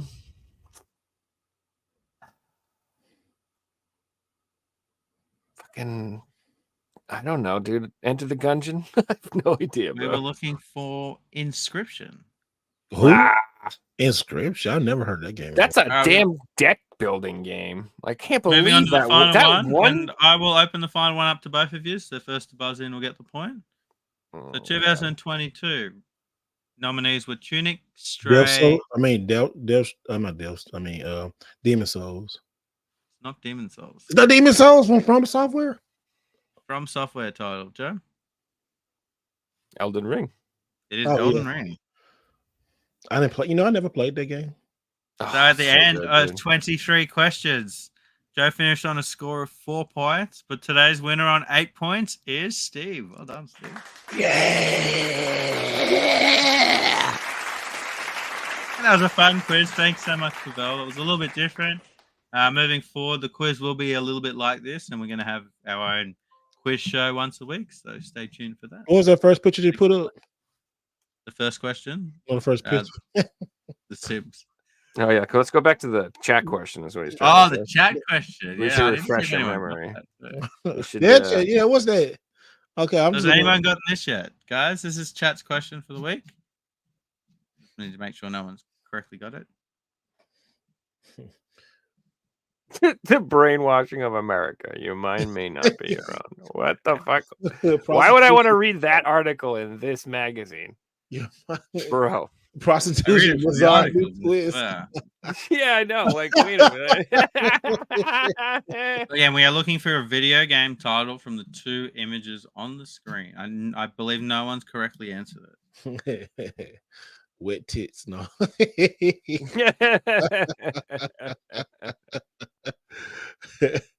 Did Nit skip the chat question? Yeah, somebody said pool hustler. Oh. Yes, I missed it. Is that a Hustler magazine? Sorry, I'm just trying to find the comment, guys. I wouldn't know. I've never looked at such things. Me neither. I ain't looking at Pool Hustler. Never. The correct answer is Pool Hustler. Nits and Bolts correctly answered Pool Hustler and takes this week's points. Well done, Nits. Pool Nice Hustler. job, man. The answer up here, and of course that is the Hustler magazine, and we have a pool. Back in the day, we had to work to see boobies. Okay, we had to do work. All right, we had to like sneak out, go to some tree house in the woods at fucking 2 a.m. to find somebody older's brother's torn up fucking magazine that was on missing pages and shit. You don't understand what we had to go through to see a booby. Hey, you had to have the VCR right there, get like. I remember when I was 13 years old, and I went to like a local shop and bought a dirty magazine, and I like got served by like an 18-year-old girl or something, and I felt like I was the coolest person in the world buying a dirty magazine. So it's a true story. I won't go too into it, but I went over this kid's house once, and he's like, "Yo, you want to look at my dad's dirty magazines?" And I was like, "Yeah, it's just the Pope shit in the woods." You know what I'm saying? Yeah, of course. So we go up there, and this dude had like real fucked up shit. He had like Beaver magazine. He had like real nasty shit, and I was like pretty young, dude. And so like I opened it up, and it was like people fucking weeing on each other. And people doing all sorts of things that I was not prepared to see. Big old 70s bushes and all this fucking. And I was just like, you know what? I think I'm too young for this, actually. I think I'm good. I think I'm going to not look at these because I didn't know this is what I didn't know. You know what I mean? I'm like, I want to see a booby. And it's like people like, leather whipping each other and crapping. I'm like, what the fuck is this? No, this is what I wanted to see. Joe went to puberty early. Hardcore setting. I want to start on easy mode. This is way too crazy. Like, back it up. They got that weird Pornhub fetish back in the day in the magazine sections and just like the Beaver magazines. Oh, like in the stores, in the rental back in the day, the rental stores they have like the little curtain where you can go back, and then like you gotta be a special age to go back in the curtain, but when you get a little old, you can go back in the curtain. And sometimes you sneaking through the curtain, you look, see all these just DVDs and VHS and magazines, like, oh, we didn't hit the jackpot, bro. It was so but see, I it's a blessing because like I was so desperate to see a booby that I actually went out and met girls in real life. And now guys like don't do that. They're too scared to. They just look at it on their phone and they're like, oh, that's fine. I'm like, nah, back in the day, I had no choice. I had to take these girls out. I had to work for it, man. See, today it's just $4.99 a month. Yeah, seriously. Yeah, exactly. Oh Jesus, what a crazy time we live in. Yeah. All that work just to see some naked girls, boy. The world has changed so much, boy. Magazine, now you gotta do is go to Instagram. I think that literally 99.9% of all things that humankind has invented was so some dude could impress a chick and hopefully see her boobs. 99% of everything, medicine, cars, airplanes, lights, electricity, heat, air conditioning, all of it was so. Going back to the caveman. Come to my house. Come to my place. Yeah, come on. I got it back. I got AC. I got fire. That's right. I got antibiotics. Come on. Yeah, man, watch that video. You like it from Found It, Force Gaming. But yeah, I think a lot of things we do. Like most things guys do is to impress women, and women do stuff to impress women. And we do stuff to impress women. Women do stuff to impress women. Guys, we ain't trying to impress shit, but from other women. That's all we try to do. It was like, hey, yo, and if you some men out there who like other men, that's cool too. I ain't judging you. I'm just saying, also a lot of guys, we do stupid shit just to impress women. I'm gonna tell you guys a secret though. It doesn't impress women. I keep this shit a secret.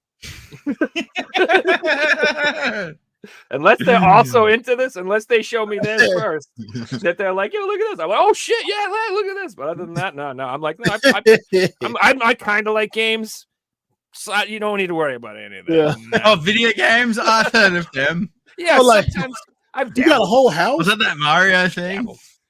Yeah. Man, from the cars we buy, for the clothes we wear, I'll be right back. for the cologne that we boy, we just try to like, hey girl, oh she gonna be there. Oh hey man, I gotta get this thing right here. Oh yeah, make sure your car clean and stuff.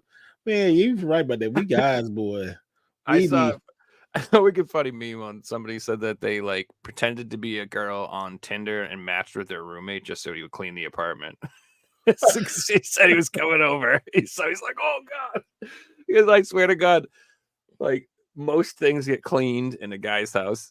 Only if a girl's coming over, like, oh man, I have not cleaned the bathroom in 6 months. I haven't wiped this. Oh man, there's dust. I gotta like you start you not even you clean the basics, you know what I'm saying? I'm not saying we're all gross, but I'm saying like you start seeing dust and shit. You're like, oh no, dude, this bitch, she's gonna see that. She's gonna know that. I gotta clean, you know what I'm saying? Like you step it up a notch, is all I'm saying. Hey, we up there buying candles and stuff, make sure the house smells good and stuff like that, man.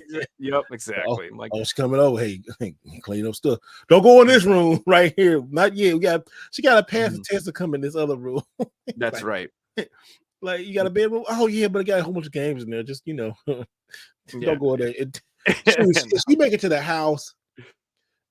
This okay? Cause shoot, that's crazy though. Like it's more accepted nowadays, but back in the day, boy, oh, you play games? That's all you do? Like, oh yeah. Well, well, here's the thing about it's okay to play some games, but I think that like this is like another thing. Girls see this and they're like, yo, you crazy? I'm like, no, I'm not. I swear. I accumulated it over years, here and there. It just ended up being a thing. It's not like I buy a room full of games every 3 weeks. It's something I've had these for years, dude. Bruh. And I always tell them, I'm like, what turns it around is you just say, you know what I have in that room? Like a couple of vacations, maybe a nice wedding ring someday. Shut the fuck up. You would be happy I got that. You know what I'm saying? Like that's why we need that's why guys like need our own thing. Like some guys do like pool tables and every guy got a room where he can get the fuck away and just be by himself. Like seriously, every man needs one of those rooms. Like, man, let me get the fuck away. The woman can have the whole house as long as the guy got a space. That's why, like some guys, when they get ready to come, they get home, they be in the car like, I don't want to go in there. Yeah, just sitting in the car, like just sitting in the car. I don't have an issue nothing like that, but I know some guys got family, kids, and I'm going to this house. Al Bundy's bathroom. Yeah. But like I said, every man needs a space in his house where he can get the fuck away. And just like have his stuff that he wants. It's like the man cave or the garage or the shed. So he won't go crazy. Like I said, a woman can have a whole house, but one dude need a house where he can like go downstairs, put a little code in, and then woman's still gonna follow you down there. I mean, that's what it is, but we still like this is my space. They're gonna try and ruin your free time. I read a really funny story this week. So it wasn't about video game collecting, but we as collectors can all relate to this. So this guy collected I believe it was statues and figurines. And he said, my wife thinks I'm really responsible in the way I collect because I only bring a new piece into the house every 2 or 3 months. Yeah. But really what she doesn't know is I'm an addict and I buy stuff every week. I just send it to my mum's house. And my mum hates it, but she's too deep into what I'm doing that she can't tell the wife. And I keep doing it. That's all stored at my mum's house. One other thing too, you can't go out of control with it because, man, you can get some seriously deep debt. I really do think like most hardcore collectors are, I ain't say millionaires, but they can buy them a home or a car with the stuff they have. I don't get it. I understand the system attachment on something, but if you got all these games in your apartment or something like that, now some people don't want a house. That's cool. But like if you struggling and you don't got no car, no ride, but you got a house full of games, your priorities are messed up. You need to sell some of those games, buy you a cash car, and get those things again maybe one day. Yeah, and then once you get it all figured out, go back and then go back and do it. Yeah. I know so many collectors who have $100,000 collections, living in an apartment with shitty cars, and they complain, man, I don't know what's wrong with my car. Man, if you Paying sell that, rent, yeah, talking about I'm gonna get a house one day, but they spend all their but you money ain't every week on a game. every game. I know some people. I know them to this day. And I'm like, why? And they're like, what? Yeah, and you gotta have somebody supportive. It's good to have somebody who's supportive of your hobby. Man, you cannot have your priorities out of order. You can't. I believe it's like a healthy give and take too. Like you got to be supportive of your partner's hobbies, but there's also this middle line. Like if you're spending more than you can afford, or your partner's spending more than you can afford, there has to be that awkward conversation where you go, "Hang on, we've got to pull the reins back a bit because we got to pay bills first, and then we got money left over, we can spend them on our hobbies." So believe it's got to be that give and the take as well. Mm-hmm. My girlfriend started off with like, I play a couple games. Now she's got like 2 Switches, a Steam Deck. She's got her own Switch collection. You just got to work it. And I'm sure you love it too, right? Oh, dude. I buy her games like people buy flowers. I'm just like, here you go. I got you like 3 games. She's like, oh, thank you. That's good. I got you the Switch and the PS4 version. Just the Switch for her. She don't get no PS4 stuff. Anything PS4 is mine. Period. Hey, speaking of new games, have you guys got any pickups to show? I do, yeah. I get a bunch of stuff if you want me to show. Yeah, I got some. Hold on, let me get it real quick. I can show you. I'm the same, Forrest, but they're out there. We just haven't found them yet. That's what it is. Don't rush and settle with someone that's not worth it. Okay. You want me to show my stuff first? I remember Joe Rad took a vow of silence and lived on microwave food for a year to get a down payment for his house. That's true. I had to do 50 cents a man under the old bridge. Just kidding. I'm kind of going through something similar now. Like I don't have money like I used to, and I don't get takeaway food anymore. And I'm budgeted on everything. Like I'm watching everything I spend, and I'm careful with my money. And you got to make sacrifices to do these things, and I know it would be worth it in the long run. So it's good. Yeah, I moved back in with my parents and saved it and worked like 50, 60 hours a week to save up for my house. Now that's commitment right there, Radio. That's I hung smart. up on my girlfriend because I'm watching the podcast. That's super smart. That's super smart. Yeah, my dad. I remember. He's like, that can be cheaper media glitch than a date. He was like, "Oh wow, hey, what up, man? Thanks, Joel." That's so bad. My dad was like, you could stay in the house and I won't charge you rent as long as you can prove to me you're saving your money and you're not like doing drugs, basically. Like as long as you're like actually doing it, then that was fine. And that was cool for about like a year and a half. But then when I add the money for a house, and he's like, you started to have more money than me, motherfucker. Like he was getting mad, you know what I mean? He's like, you got a lot of money saved up now. I need to pay for oil. I need to pay. I was like, I need to get out of here. He's gonna start taking on my money. And so that's when I got out. When he was starting to be like, yo, I want this. I'm like, all right. If you're gonna take on my money, I might as well just get my house. I'm out of here later. Take out my money, mother. Yeah, my dad. That was always the joke. If I was a kid, I'd be like, Dad, I need some money. He'd be like, me too. Can I have some? He would. I don't got no money for you. Damn it. You got more than me. I seen your bank account. Nah, dude. There's 8 kids in my family, and my dad fucking worked like 3 jobs. He had no money. Like me and my brother, we used to drink 3 gallons of milk every dinner time, every night. Me and my brothers and my sisters, 3 gallons of milk. He said he literally got a part-time job just to buy milk because we were drinking so much. So your own boys. We're all giants. So yeah, that is what happened. No, sacrifices some people make. You don't realize until you get older what your parents do. Mm-hmm. Well, they did. My dad, like I do appreciate every time he went out of his way to go out and buy me a Genesis game or something. He didn't have to do that. He didn't have that extra money, and I know that he had to like do something to get that money. He never. And looking back now, like the price of games back then were like 3 times the price of games are today with inflation and everything. Yeah, how hard that would have actually been. Yeah, I could still literally remember one day we were in Leechmere, and he was just like, you know what, kids, you had a bad day. I know. Just go grab a game. And that was the day I got Strider. Just What a randomly game out to of the pick blue, up. out of Joe nowhere. went in there for and no picked reason. Strider out Yeah, of all games. Yeah. Then I took home Strider and played that, and I was like, "Oh God, is this game good?" Just like those moments, I don't know, they mean a lot. So Imagine being a kid and you pick out a shit game, and that's the only game you're gonna play for the next like 4 months. How bad that feeling would have been. yeah, well, not that it was a shit game, but I remember he bought us Forgotten Worlds on the Genesis. It's a great game, but like we beat it in 30 minutes, and we were like, "Okay, what now? What?" He's like, "What?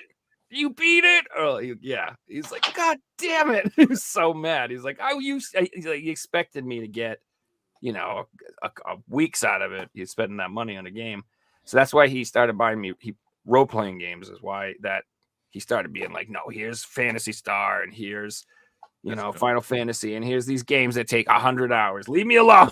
Go play." Did your dad play games or anything? Yeah, he did. I was gonna say I love the fact that he went out of his way to like learn video game genres and stuff, blah blah blah. But if he was a gamer, then that makes a lot of sense. He played Atari when he was like 1 button. I got this. He played Nintendo and Master System. He's like 2 buttons. 2 buttons. I got problem. this. Genesis came out. He's like 3 buttons. Okay, I guess. And then once PlayStation came out and it was like 4 buttons plus the trigger buttons, he's like, "Nope, too many buttons. I'm out. Nope, Too many buttons. I'm out. He's like, nope, too many buttons. I'm good." He's like, 3 buttons is all I can handle. I'm like, all right. I don't blame him. This thing too damn complicated.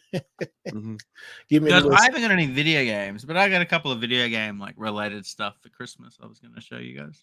Cool. I got video games too. So whatever you want to show. Let's do it. I'm gonna stand up. I got this cool T-shirt. That's what he wanted to change. Okay. Finish him. Oh, sure. I got a really cool keychain from my brother's girlfriend. It's a PS1.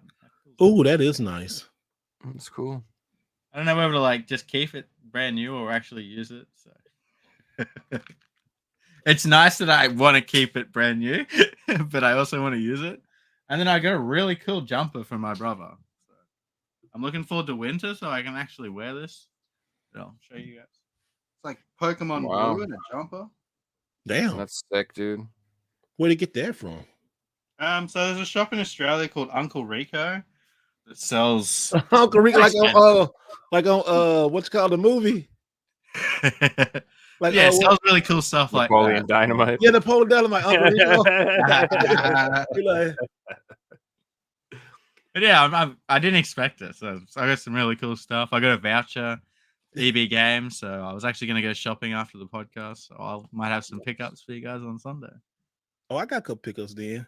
These first, I got, these are Goodwill. I'm doing the, so I told you earlier that I'm going for not greatest hits, but platinum hits. So I got Harry Potter platinum hits on there. Mortal Kombat. Yeah. And then I got trolling you, dude. I know, right? And then I got Batman, DC superheroes. And then it was all in one thing. It was like all these for $4. It was this Pirates of the Caribbean. So like a game for $4, you can't lose. Yeah, all 3 games for the other game was here. Each game was $1 a piece. It was this right here, but when I opened it up, it had freaking Monster Jam, and Monster Jam is like a $20 game. So I said, you know what? I keep that. And so I tried to find the case, and then got some Switch games. I picked up this from Amazon, the Shredder's Revenge. That's the anniversary edition. Yeah, I get that. And then this game right here, I would suggest y'all pick it up. Tetris 99. Oh, I didn't know that had a physical. Yeah, That's pretty cool. I like got everything on it. If you find one brand new is probably like $100 or $80 to $90 on eBay. But look, if you do, you includes 12-month individual membership. So if you get one like that, it's paying for itself. So you get a free game basically. And then I haven't opened it yet, but I did a trade for Mario RPG. Nice. Yeah, I need to get that still. I haven't picked it up yet. And then I'll just wait till it gets cheaper. Oh, just kidding. Yeah. But you can wait until you find it cheaper. Like you might find a trade or a deal on Facebook. Like that's what I do for those AAA games. Then Oh, there you go. Ooh. King of Fighters Oh. 98 on Neo Geo. Nice. So I got this game. It was a pretty penny, but I got this one. Then Well, hello, Mr. Fancy Pants. and then I got this one. SCV Chaos Neo Geo. Nice. So yeah, my Neo Geo collection now is at 51 games. I got another game coming in, so it'll be Oh, 52. damn. Yeah, That's AS insane. games. He said you can go for a full collection, like Just not some enough. of- just- If I can find the top 10, maybe, but like Metal Slug 1, Neo Turf Master, all those games will be shit. It's gonna be hard. But like I said, I got a video coming out showing how I collected all this. I actually got a whole collection. I did build a kind of a nice collection of Neo Geo games and within a month. So I'm working on that video. I just gotta see how it is because I don't want to be like, yeah, I got all this stuff bragging. I just want to make it show that you can do it too. And I'm not the Neo Geo collector in the world and like that. You can't ask me questions, I'm not being like that, but no, I really do. I actually every Neo Geo game I get, I play because most of these games are expensive as hell, but I play them and I love them. I'm a big fighting game fan, so the Neo Geo is like in my. You got to be passionate about it to collect it. I can't see anybody buying that just to flex because it's so. Some people do. It's so. I mean, some people do that, man. So I seen some people who just collect it because it's expensive. Just because it's expensive. Wow. No, you got to be patient. You got to like fighting games. The cases are really beautiful, and I love how big they are and everything. Yeah, like the carts, man. And stuff. You do have to be passionate. Like the carts are like freaking, like huge. Look at this. Yeah, this so just the cool. game cart. Like, and then especially you can buy the Japanese ones, and sometimes the Japanese games, this is the manual. The Japanese games is expensive too, but the American games, oh my gosh, you just gotta be dedicated to buy this stuff because and you have to like fighting. Most of the stuff on the console are fighting games. I love fighting. People that's was my favorite game. I like fighting games. It's been fighting games and platformers. I'm a fighting game fan. I always love fighting games. And Neo Geo has like 70% fighters. And most of them are great. And then a couple of sports games. Yeah, somebody said the bottom 20 AS games are cheap. Yeah, I mean the bottom that we did it. Me and my boy did a video on that. Retro Neo Nest talking about that. Cheap games are games under $500. Crazy. Yeah. Yeah. And that sounds so wild, but when it comes to Neo Geo, it's a different level of thinking or different level of collecting, and you can do it, but I wouldn't suggest you do. I wouldn't suggest you do it unless you got like a budget. You kind of debt free. You single, not married. Even if you're married, I'm saying just you got a good job. Because man, some of these prices it's not worth it for a lot of people. Just get the collection, get it like bootleg. It's so many ways to play it, but if you want to collect it, by all means do it. It just know that you're not. I would also assume that younger people probably aren't going to be into the Neo Geo because unless you're in your 30s or 40s or 50s, you didn't grow up with this system. So why are you going to get into a system that's tens of thousands of dollars? It just doesn't make sense. It don't make no sense unless they got a really good job and they really passionate about older games. I can see some people getting into it. Just it's I'd be like, God damn, I spent what on what? Man, I can go back in Japan back and forth 3 times for some of these games. Yeah, you've still got them there. So if you ever do want to go to Japan, you just sell one of those games, and that's free. I don't want to though. That's what's up. I tried to do this like 3 years. I tried to do this in 2017. I stopped because I got my house and all that kind of stuff. Then I just started back like 2 months ago, and I can't. I don't want to. I don't. I got a hold of some unbelievable deals, great luck, and that just don't happen sometimes with Neo Geo collecting. It just don't. It's hard to get out there. It's difficult. It's a difficult thing because it's so expensive. And then also too, if you have the money, some games won't even pop up. You don't win a game or somebody want to sell a game. So it's you can have the money and then the game won't even pop up for like another 4 or 5 months. That's how it is. That's frustrating. That's crazy. But when you're talking about a game that's like 5 figures, the only reason they are going to be sold if something happens in someone's life, or if they decide that I'm selling my collection, or they Sometimes, yeah. break up with their partner or something. It's not like people are just selling $10,000 games here and there because they can. That doesn't happen like Mario or Pokemon games. Yeah, it's a lot. It's thinking like most Neo Geo collectors hold on to their stuff. They really do, unless they got like a double or they upgrading, then they selling something. Like if I think both of these right here are really good condition ones, but like if somebody had like an upgrade or something, they're not if they're not selling unless they get a better copy. And then the better copy, then the lesser copy still gonna sell for a lot of money sometimes, especially like I will say like King of Fighters 98, right? This is probably a $1,700 to $2,500, $2,200 game. So yeah, it's but I mean that's what I told to do, I got So it on PS4 for $40. What are you doing? I know, right? I have a PS4 and PS5 collection over there, and it's so crazy. Like I see a PS5 game, like $40 for that or $50 for the hell. But then my ass over here buying a Neo Geo game. I'm like, what? But I got to that point where, I don't have no debt. I have just a mortgage and a car note and utilities. So, I mean, I got to that level. I could spend money on games that I want to, and sometimes I don't even want to spend games. But you just can't just go out and just do it. You gotta be smart. You gotta be smart about it. I think important thing to remember as well is these games are going to be here in 5, 10, 15, 20 years. It doesn't matter. Like, FOMO is a big thing that get a lot of people, but like, you can wait until you're in this position. Those games are going to be there. You can wait. And then A lot of you're people going to be don't able to wanna put food on the table, pay all the bills, and buy those games. And it's going to be a great feeling. So, like, Yeah, you you don't can't have live. to buy everything the day it comes out, or when it pops up for the first time. If you're not in the position to buy it, then just wait a little bit.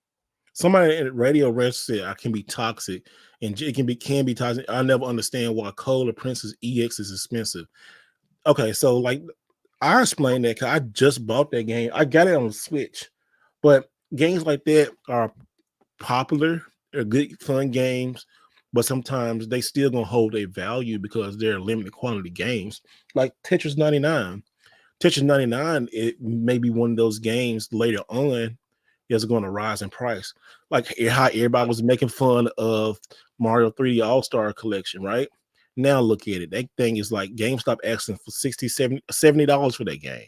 Like Brand new. 100 in Australia. Yeah. Like $100 brand new on eBay.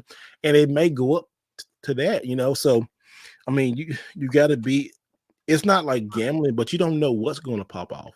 Like limited release, I could tell a good thing is you can look at history.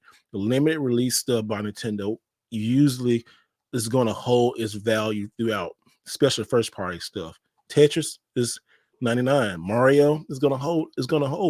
You look at the Zelda, not Zelda, but Link's Awakening. It's still at like $39 to $50, depending on where you buy it, right? Donkey Kong Country Returns, all the first party games, those Kirby games, and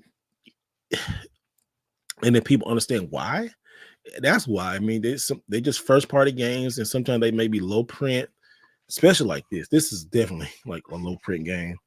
I like to, in particular, point out the ones that have the DLC included. So, like, there's the Shredder's Revenge, Breath of the Wild with DLC in Japan, and that version is like $120 because it's complete. There's Pokemon Sword and Shield with the DLC on the cart. They're like $150 each because it's complete, and people want to own that version for the future. It makes sense. Yep, because they don't want to. You just don't. A lot of people are starting to see that, like, they can take the stuff away from you anytime. Like even when we laugh at like 360 games, these games are like they're upside down, but these games are complete. These games, and right now, Xbox 360 games are dirt cheap, and nobody don't want to buy them. But let somebody make a video like Alien Resurrection, then everybody want to buy it. Then, buy these games now while they're cheap. Xbox 360 games are the cheapest you can buy.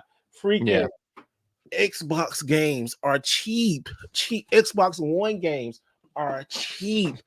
Some PlayStation 3 games are cheap. 7th generation games are cheap. Wii games are cheap. Don't wait. But it's gonna. I can say this on blue in the face, and people are going, "Well, why is it going up?" You're saying this, but I'm sure there's still a lot of people out there that the only game they buy is the game that came out yesterday, and they just keep Yeah. buying $70 games, putting them in the shelves. And there's so many people out there, like I wouldn't say collectors, but like your average gamer who ends up accumulating 200-300 games. Mhm. They buy them all brand new, and it's like that is just so mental to me. Dude, I where's see it on it? Instagram all the time. I'm trying to find this game. Hold on, let me see. Let me get it out. Where's this game at? I'm trying to find it. I can show you guys. This one right here. This and Y'all said I only buy Call of Duty games. Call of Duty. No. I'm trying to. I'm gonna show you a few PS4 games. It just went up crazy. Damn, I'm trying to. Where's it? Oh, here it is. Okay, good. Like the okay. Sorry, guys. Like okay, games on PS4 that I knew was gonna go up because I know fighting games. Look, Ultimate Mario vs. Capcom 3. It's in on Xbox. This game is still a $50 game. Expensive on PS3. Always. Yeah, was I've been always trying on to find a PS3. copy for less than 60, and I can't find one for less than 60, dude. And this game, and yeah, they brought it over for a limited release. Limited release was this game right here was on the PS3, but on the PS4, Yeah, I got that one too. that Turtles game. And then luckily this came back down, but it's still going back up. Gravity Rush Remastered. Mm-hmm. You like games like you can look at stuff like I found this in Goodwill for like $2. It's sealed, but it's a $10 game now. But will it go up? I don't know. But it's a good game. And like people just gotta like it's so much information out there about what games to get before. Just get It's almost overwhelming today, the amount that it are is. out there. It's Like so many. you could just start collecting for the PS4 and start writing down the list, and you could get to 1,000 games and only have good titles on there. Crazy. And PS4 got so many good games. Got so many good games. And like I said, Xbox One. Man, you can go to GameStop and clean up. You can go to like thrift stores. You can go to pawn shops and clean up. Like it's so many of those games out there. Now, of course, you got to go through all the shitty sports games. But y'all, man, I get like Xbox 360, Xbox One games, some PS4 games. Like I doubles them and just throw them in a box for trade later on. Hey, sport games are funny. So, as you guys know, I'm selling my collection. I would say the games I sell, like sport games, sell so well. Which ones? Everything.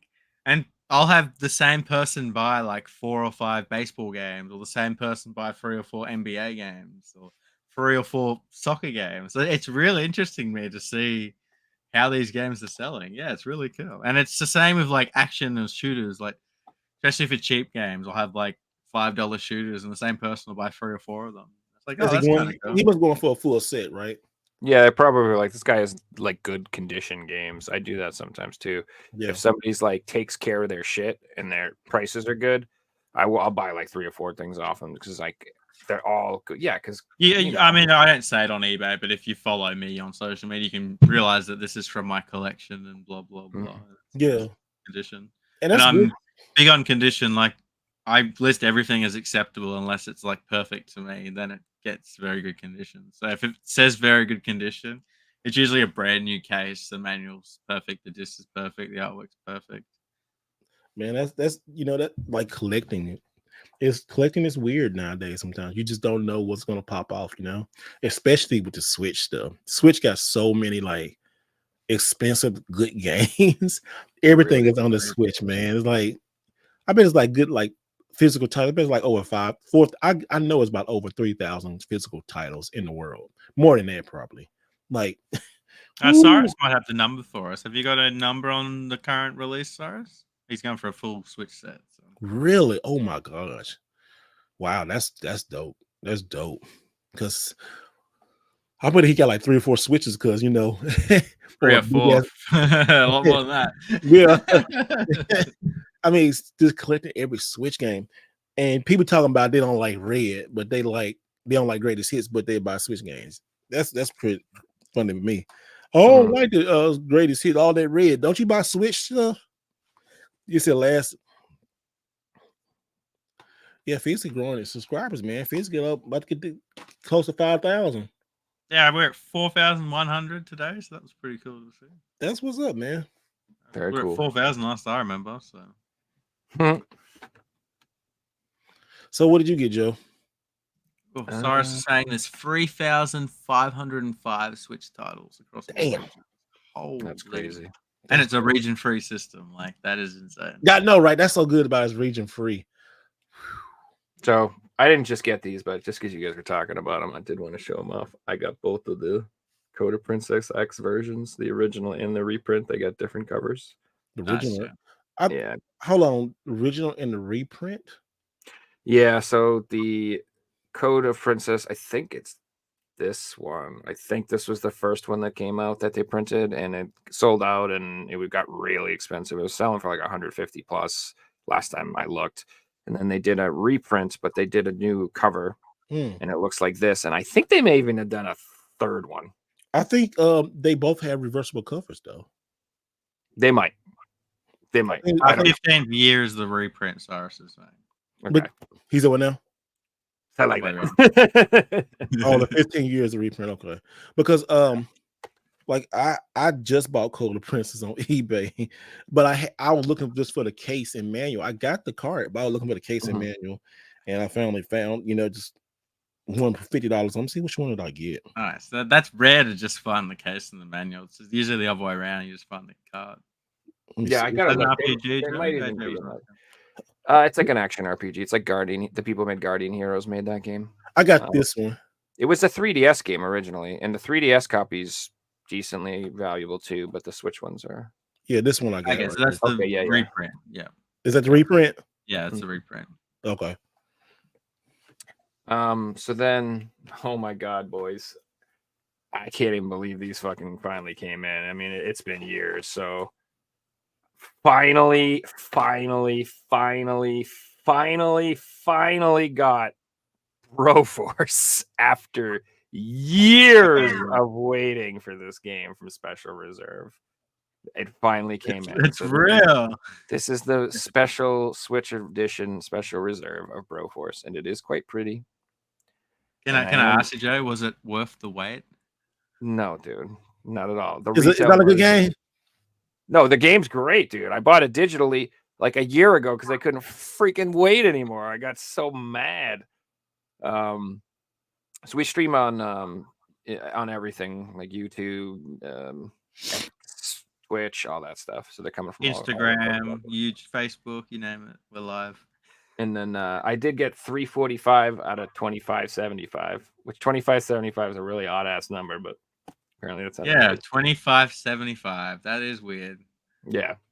And then I ordered this along with it, which is Demon Throttle, the Switch edition. So everybody else got their copy of this like 2 years ago or whatever the hell they got, and they've been having a grand old time playing it, but they've been holding my copy for years because I ordered it. Is that from what you call it? Is that from Special Reserve? Oh, okay. I thought there was some limited run. You said they had a favor. It took it for like 2 years or something like that. It took them to give me the damn thing. Damn. So yeah, I've been waiting for these forever. I'm so excited they finally came in. Is that Switch, PS4, Xbox? What is that? Switch. There's a Switch. Okay, man. Switch got so many. Like I said, there you go. They got so much stuff. Came with this badass little steelbook. Dude, hey, I really do love Switch steelbooks. They're so cool. They are. They are so cool. Like Switch. I want to show you mine real quick. Came with this Broforce. That's America. Yeah. I actually got this from Best Buy, and I wasn't supposed to buy it. Oh, that one's nice. That one's nice. I've got one of them on the way, but it's the PS5 steelbook. Yeah, and because matter of fact, I bought one for me, and I actually got one for the completionist. He's like, "Can you give me one?" Like, yeah, I'll get you one, bro. That was way long time ago. Now it's like, about that. Yeah, I know, right? But I don't got like 4. I really do like Switch steelbooks. I do too. They're lovely. Oh, those are cool, dude. I love them. I love them and stuff. Like, but hey, they're just nice little standalone pieces of they art, man. are, man. They are so cool. Yeah. And then inside, they have like artwork inside. That's what's so cool about it, Mm-hmm. I do like that shit. I went crazy on them, but I got every single one of these for free. Wow. Like, the way Steelbooks work in Australia is these don't come with the games. Mm-hmm. These get given to the shop for free. If you buy the game, they throw the Steelbook in. That is so dope, man. Which ones you got? Show us. We got Luigi's Mansion free. What? Yeah, super cool. Dude, you got any extras? I buy some off a trade or so. I've traded them all already. Like, as soon as I get doubles, I give them away to collectors. So a lot of Pokemon ones. I think these are Sword and Shield. I'm gonna have to get on eBay and buy some. Oh, that's nice. I'm gonna go on eBay now. Then we have Legends Arceus Steelbook. What? Oh wow, I'm just going on eBay. Oh, Super Mario 3D World. This one's cool. Damn. And Bowser's Fury on the back. Like 2 games in one. That is cool. What?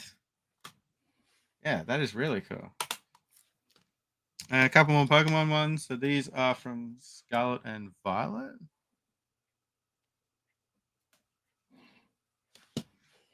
This one was from Brilliant Diamond and Pearl. Damn. And then we have Skyward Sword HD. That one's sick. I think that's all of them, unless they go on the next shelf. Yeah, that was all of them. I got a few in boxes that were like part of Pokemon special editions as well. But Fixie, you making me go on eBay right now and buying all these Steelbooks. Don't do it. Don't do it. Why? No, I'm just saying, do it. I wonder if they're from Australia too. Let me see. Hold on. Let me see. I see the Arceus one. Where is it from? No, it's from Florida. Huh. So this next game actually gets sent to me by Jason, who's been on the show before. Nice. Kurtari. Oh, that's cool. So this is DreamWorks Trolls Remix Rescue. I heard that was a pretty good game. It looks fun. Yeah, it's like a 3D action platformer. And it's pretty damn good. The other DreamWorks game I got, the Shrek racing game, was really good. I've been playing that a lot, and I really liked it. And so yeah, he sent me this, and I'm going to be popping this in. Checking it out. Radio just said I want that Mario Odyssey steel. I don't care if it isn't official. So these are officially from Nintendo. They just didn't have discs, but yeah, Nintendo made all these steelbooks, so they're all real. Yeah, you can get some on eBay. They like $25. Be careful, but Steve, there are a lot of fake steelbooks out there. Okay. Especially on eBay. Like, eBay don't do anything to stop fake steelbooks being sold at the moment. So this next one is Desoladium. Cool, that looks really cool. That's a dope cover, bro. This is Sedesco, another. Yes. Yeah, this is like the newest Sedesco release, I believe. This is like a point-and-click horror mystery game. So it's not like survival horror. It's like point-and-click adventure type mystery solving, story-driven adventure. But it looks creepy. I think this is a Lovecraftian inspired game. So if you're into like Cthulhu and that type of, Lovecraftian horror, cosmic horror type stuff, this is in that vein. It doesn't look like the greatest game ever, but it's cheap and it looks cool and it's a horror game and it's Sedesco. And I just think that's got a lot of things going for it where, these games like this, horror games in general, I think are just collectible in general. Not a bad investment. So yeah, Desoladium. And of course it's got the Sedesco on the spine. This Sedesco one's got it in the red. Yeah. That company always produce a lot of limited edition games. Yep. They're known for that. Yep. Yeah, they don't market them like that. They do the whole like Atlas thing where all their customers know that they're low print, but they don't sell them like that. They just sell them like normal games and they all sell out.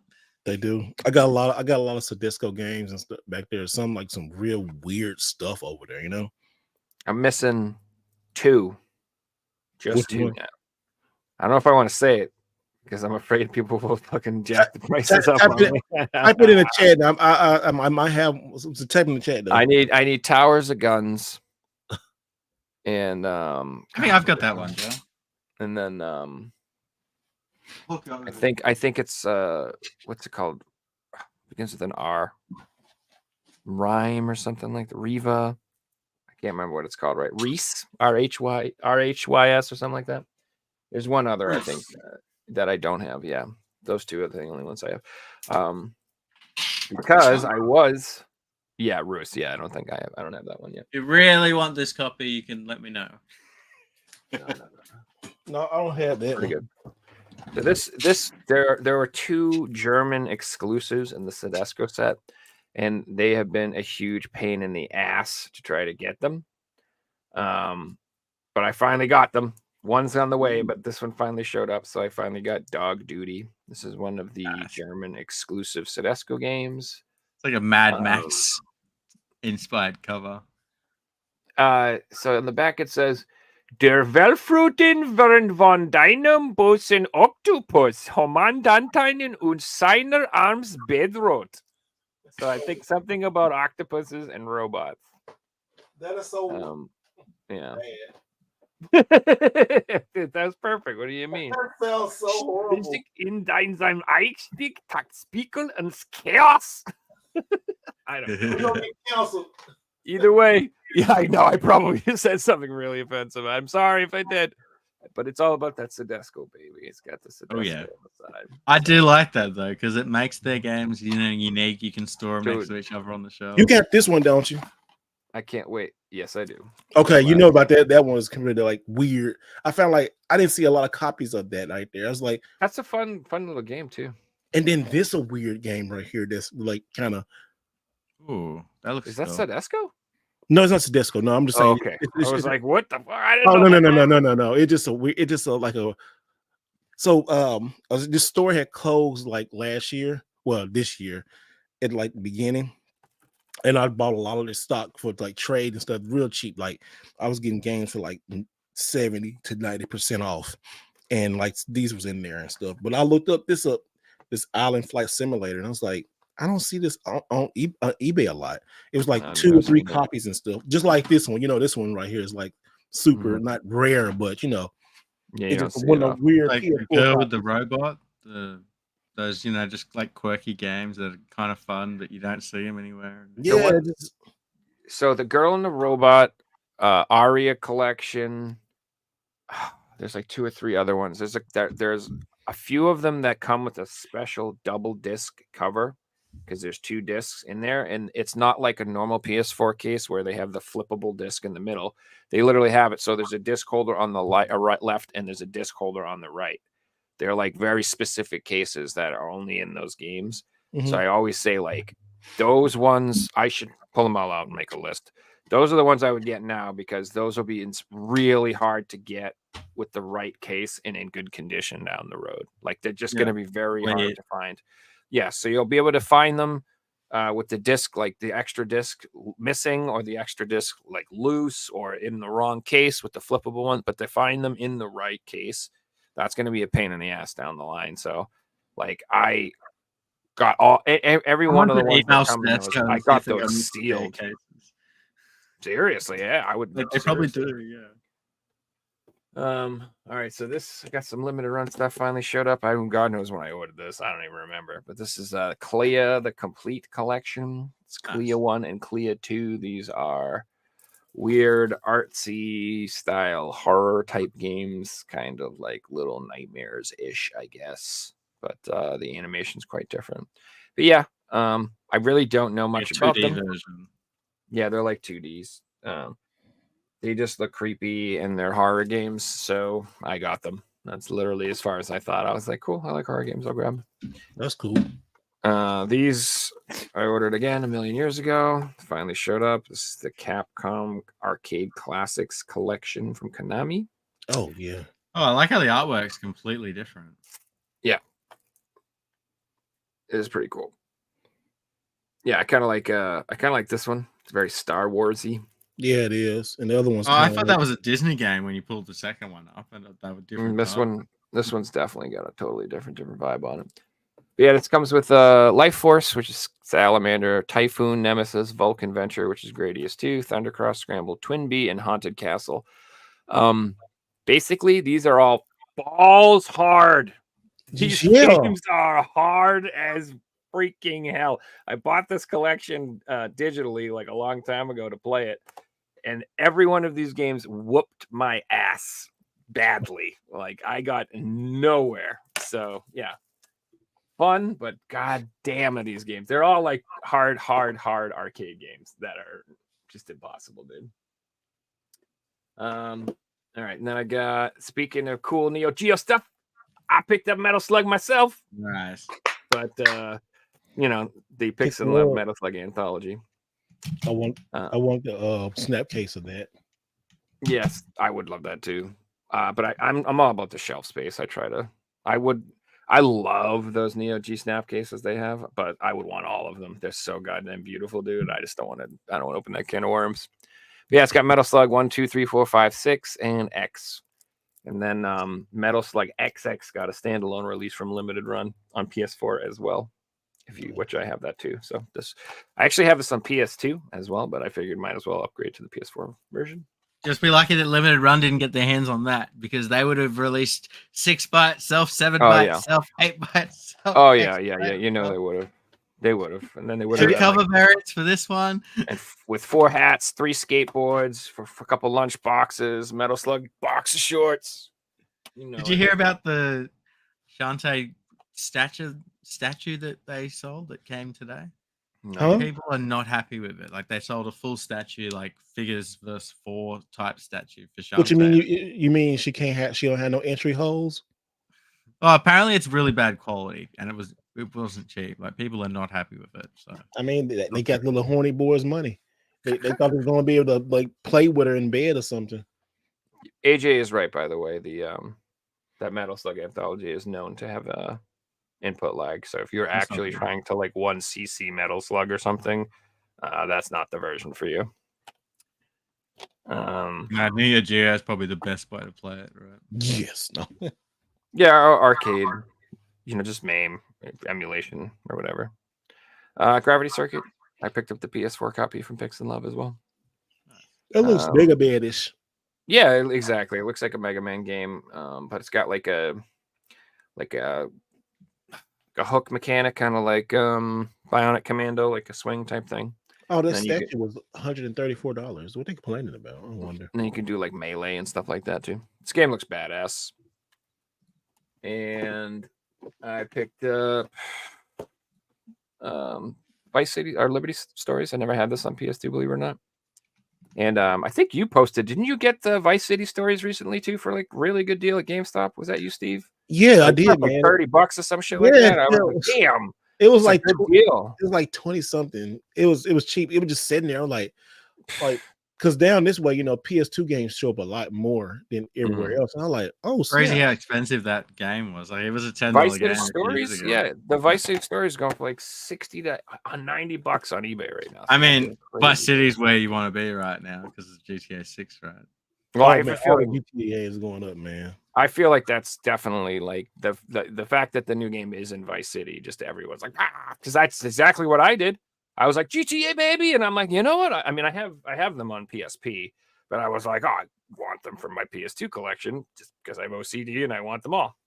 Speaking of which, I've been talking about this for a while and I couldn't freaking take it anymore, so I finally picked it up. I got Outbreak. Nice. That's good. I've been talking about it for like every week. I'm like, damn it, I need to buy that. Damn it, I need to buy that. Well, I couldn't take it anymore. I got Is it online only or Christmas money? It says does it have offline mode? Broadband only. I think it's got an offline mode. Could be wrong though. Yeah, it's one player. Yeah, it's a one play. It's got a 1-player game. Even more online. Yeah, I'm pretty sure it does. Now you got me doubt myself. Either way, gotta have it. I had all the other Resident Evil games on PS2, so I might as well get it. And then my last thing I'll show, which I'm pretty excited about these, is I know we've been all talking about Neo Geo stuff. I've been in the Neo Geo mood too myself, so I ordered these. These were I got these for Christmas presents. I got the Neo Geo. Yeah. Oh, they were so good on the Neo Geo. Yeah, dude. And I got them from my Steam Deck too, because I'm gonna try them on those too. Hey, Fizz, you can put that in the chat. But yeah, if you want to see, it's got like each of the characters on there. So that's this one on the Neo Geo, man. If you get this right here, this Neo Geo BT, it works perfect with them controllers. This right here. That's the It works. Bluetooth adapter. Yeah, that's Bluetooth. It works so good on the Neo Geo. I was like, why? And really no input lag. So I got all Beautiful. four of I them. love the artwork of the King of Fighters 97. Let's go. Hell yeah! And so there's four of them. Amazon, they're jerks. They put 3 of them on sale. Yeah, they did. I saw this. What? 6. So 3. So there's 3 of them are they were $19.99 a piece, and then one of them was still like $40. So I had my girlfriend get me the 3 that were on sale, and I bought the one that was $35 to complete the set. So That's someone going, hey, let's check this out. I bet I can make them buy all 4 and we'll only put 3 on sale. Yeah, and they were right. And I got a bunch of DVDs, but we'll show those off on another day. So, yeah, that's all my pickups. I'm just going to share this Shantae thing quickly so you guys can see. It's so bad. It ain't bad, but it's like it's fun. I don't know the price, but I know it wasn't cheap. So, like, people aren't happy. This is what they got. Like it says, no entry holes for them. But yeah, I think it does look like really pale skin. And it just looks weird, right? Yeah. I don't know. I wouldn't be buying any statues from limited run games. 6 Yeah. figures. It looks kind of cheap toysy. Looks like something you would get just like as a cheap toy. It doesn't look like a proper $100, $200 statue compared to like the Spider-Man statue or something. I mean, it looks like shit. You know what I mean? You don't have to do Spider-Man statue? No, I love it. Oh, okay. I was say, yeah, I think it's fantastic. I said the Shantae one looks like shit compared to that. you got the Spider-Man 2 with Venom. That's the one you talking about? Yeah, dude. It's nice. Cool, it really is cool. So good. Mhm. It is Yeah. good. Like I got it now compared to the Ray ranted now. It looks like it's from a Happy Meal. Yeah, exactly. Yeah, it looks exactly. like a Happy Meal toy. The Mortal Kombat. That's like 5 Happy like Meals, and you gotta patch them all together, and they make the full piece. A bit fancy. I mean, hey, what you expect, But yeah, for 125, It isn't that much. Yeah, you're right. I would see if it was like a first 4 figures, but it's Yeah. like it's like a basic figure. It's like really, if you think about it, that's how much our Spider-Man figures were around that, plus the game and stuff, and the Yeah, download. but you get the game as well, Yeah, you get the game and the makes it download. worth it. Yeah, but the whole Spider-Man thing was like $250. And I'm saying that if you break down the collector's edition, the statue is like probably like 125 to 150, then the game, then the download, all that kind of stuff, then the box, and all you price all that out. So Shantae really got milked by limited run. I'm pretty sure there's 5 skateboards of Shantae games at this point. because they know dude's gonna buy because it's a cute little character, and some guys never been with a woman before, so they gonna buy it and stuff. They gonna buy it, and all these dudes it was like a limited run like Facebook Shantae group. I was in for a little while. It was just so bad. These dudes. Oh, it was just horrible. It was just these dudes ain't got no life. I ain't saying they got no life. They just like they ain't never met a woman outside of a cartoon character. And I was like, ugh, let me just go. Like, oh, Shantae, she is so. Oh, I want Shantae in my life, and like, what? Really? Like you're saying before, where Facebook groups need to be public. Now, we might call that one a show. I was just gonna say, I would join a Tifa fan club, but that's about it. Steve, thanks so much for coming back on, man. It's always good to have you on the show. Yeah, if you guys haven't checked out Steve's channel, it's Mr. Right Way, and he's got his own podcast every Saturday, not for a couple of weeks, but you're gonna get back into it in January, or every Friday if you're in. First episode is gonna be about Shantae. No. Oh yeah, gonna be look at this new statue I got, boys. We will have another show on Saturday or Sunday if you're in Australia. It's actually going to be midnight for our Australian viewers, so we'll be going into the new year on that podcast show, so it should be really fun. We have Brad Goodwin coming on from Australia. He is the founder and editor of Next Play Australia. They do gaming news and reviews, so it should be a lot of fun to talk to Brad.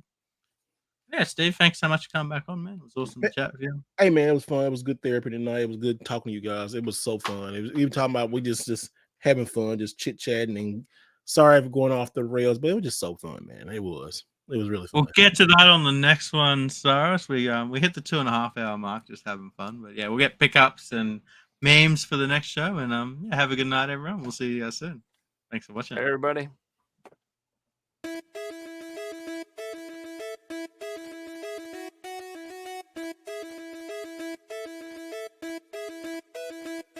You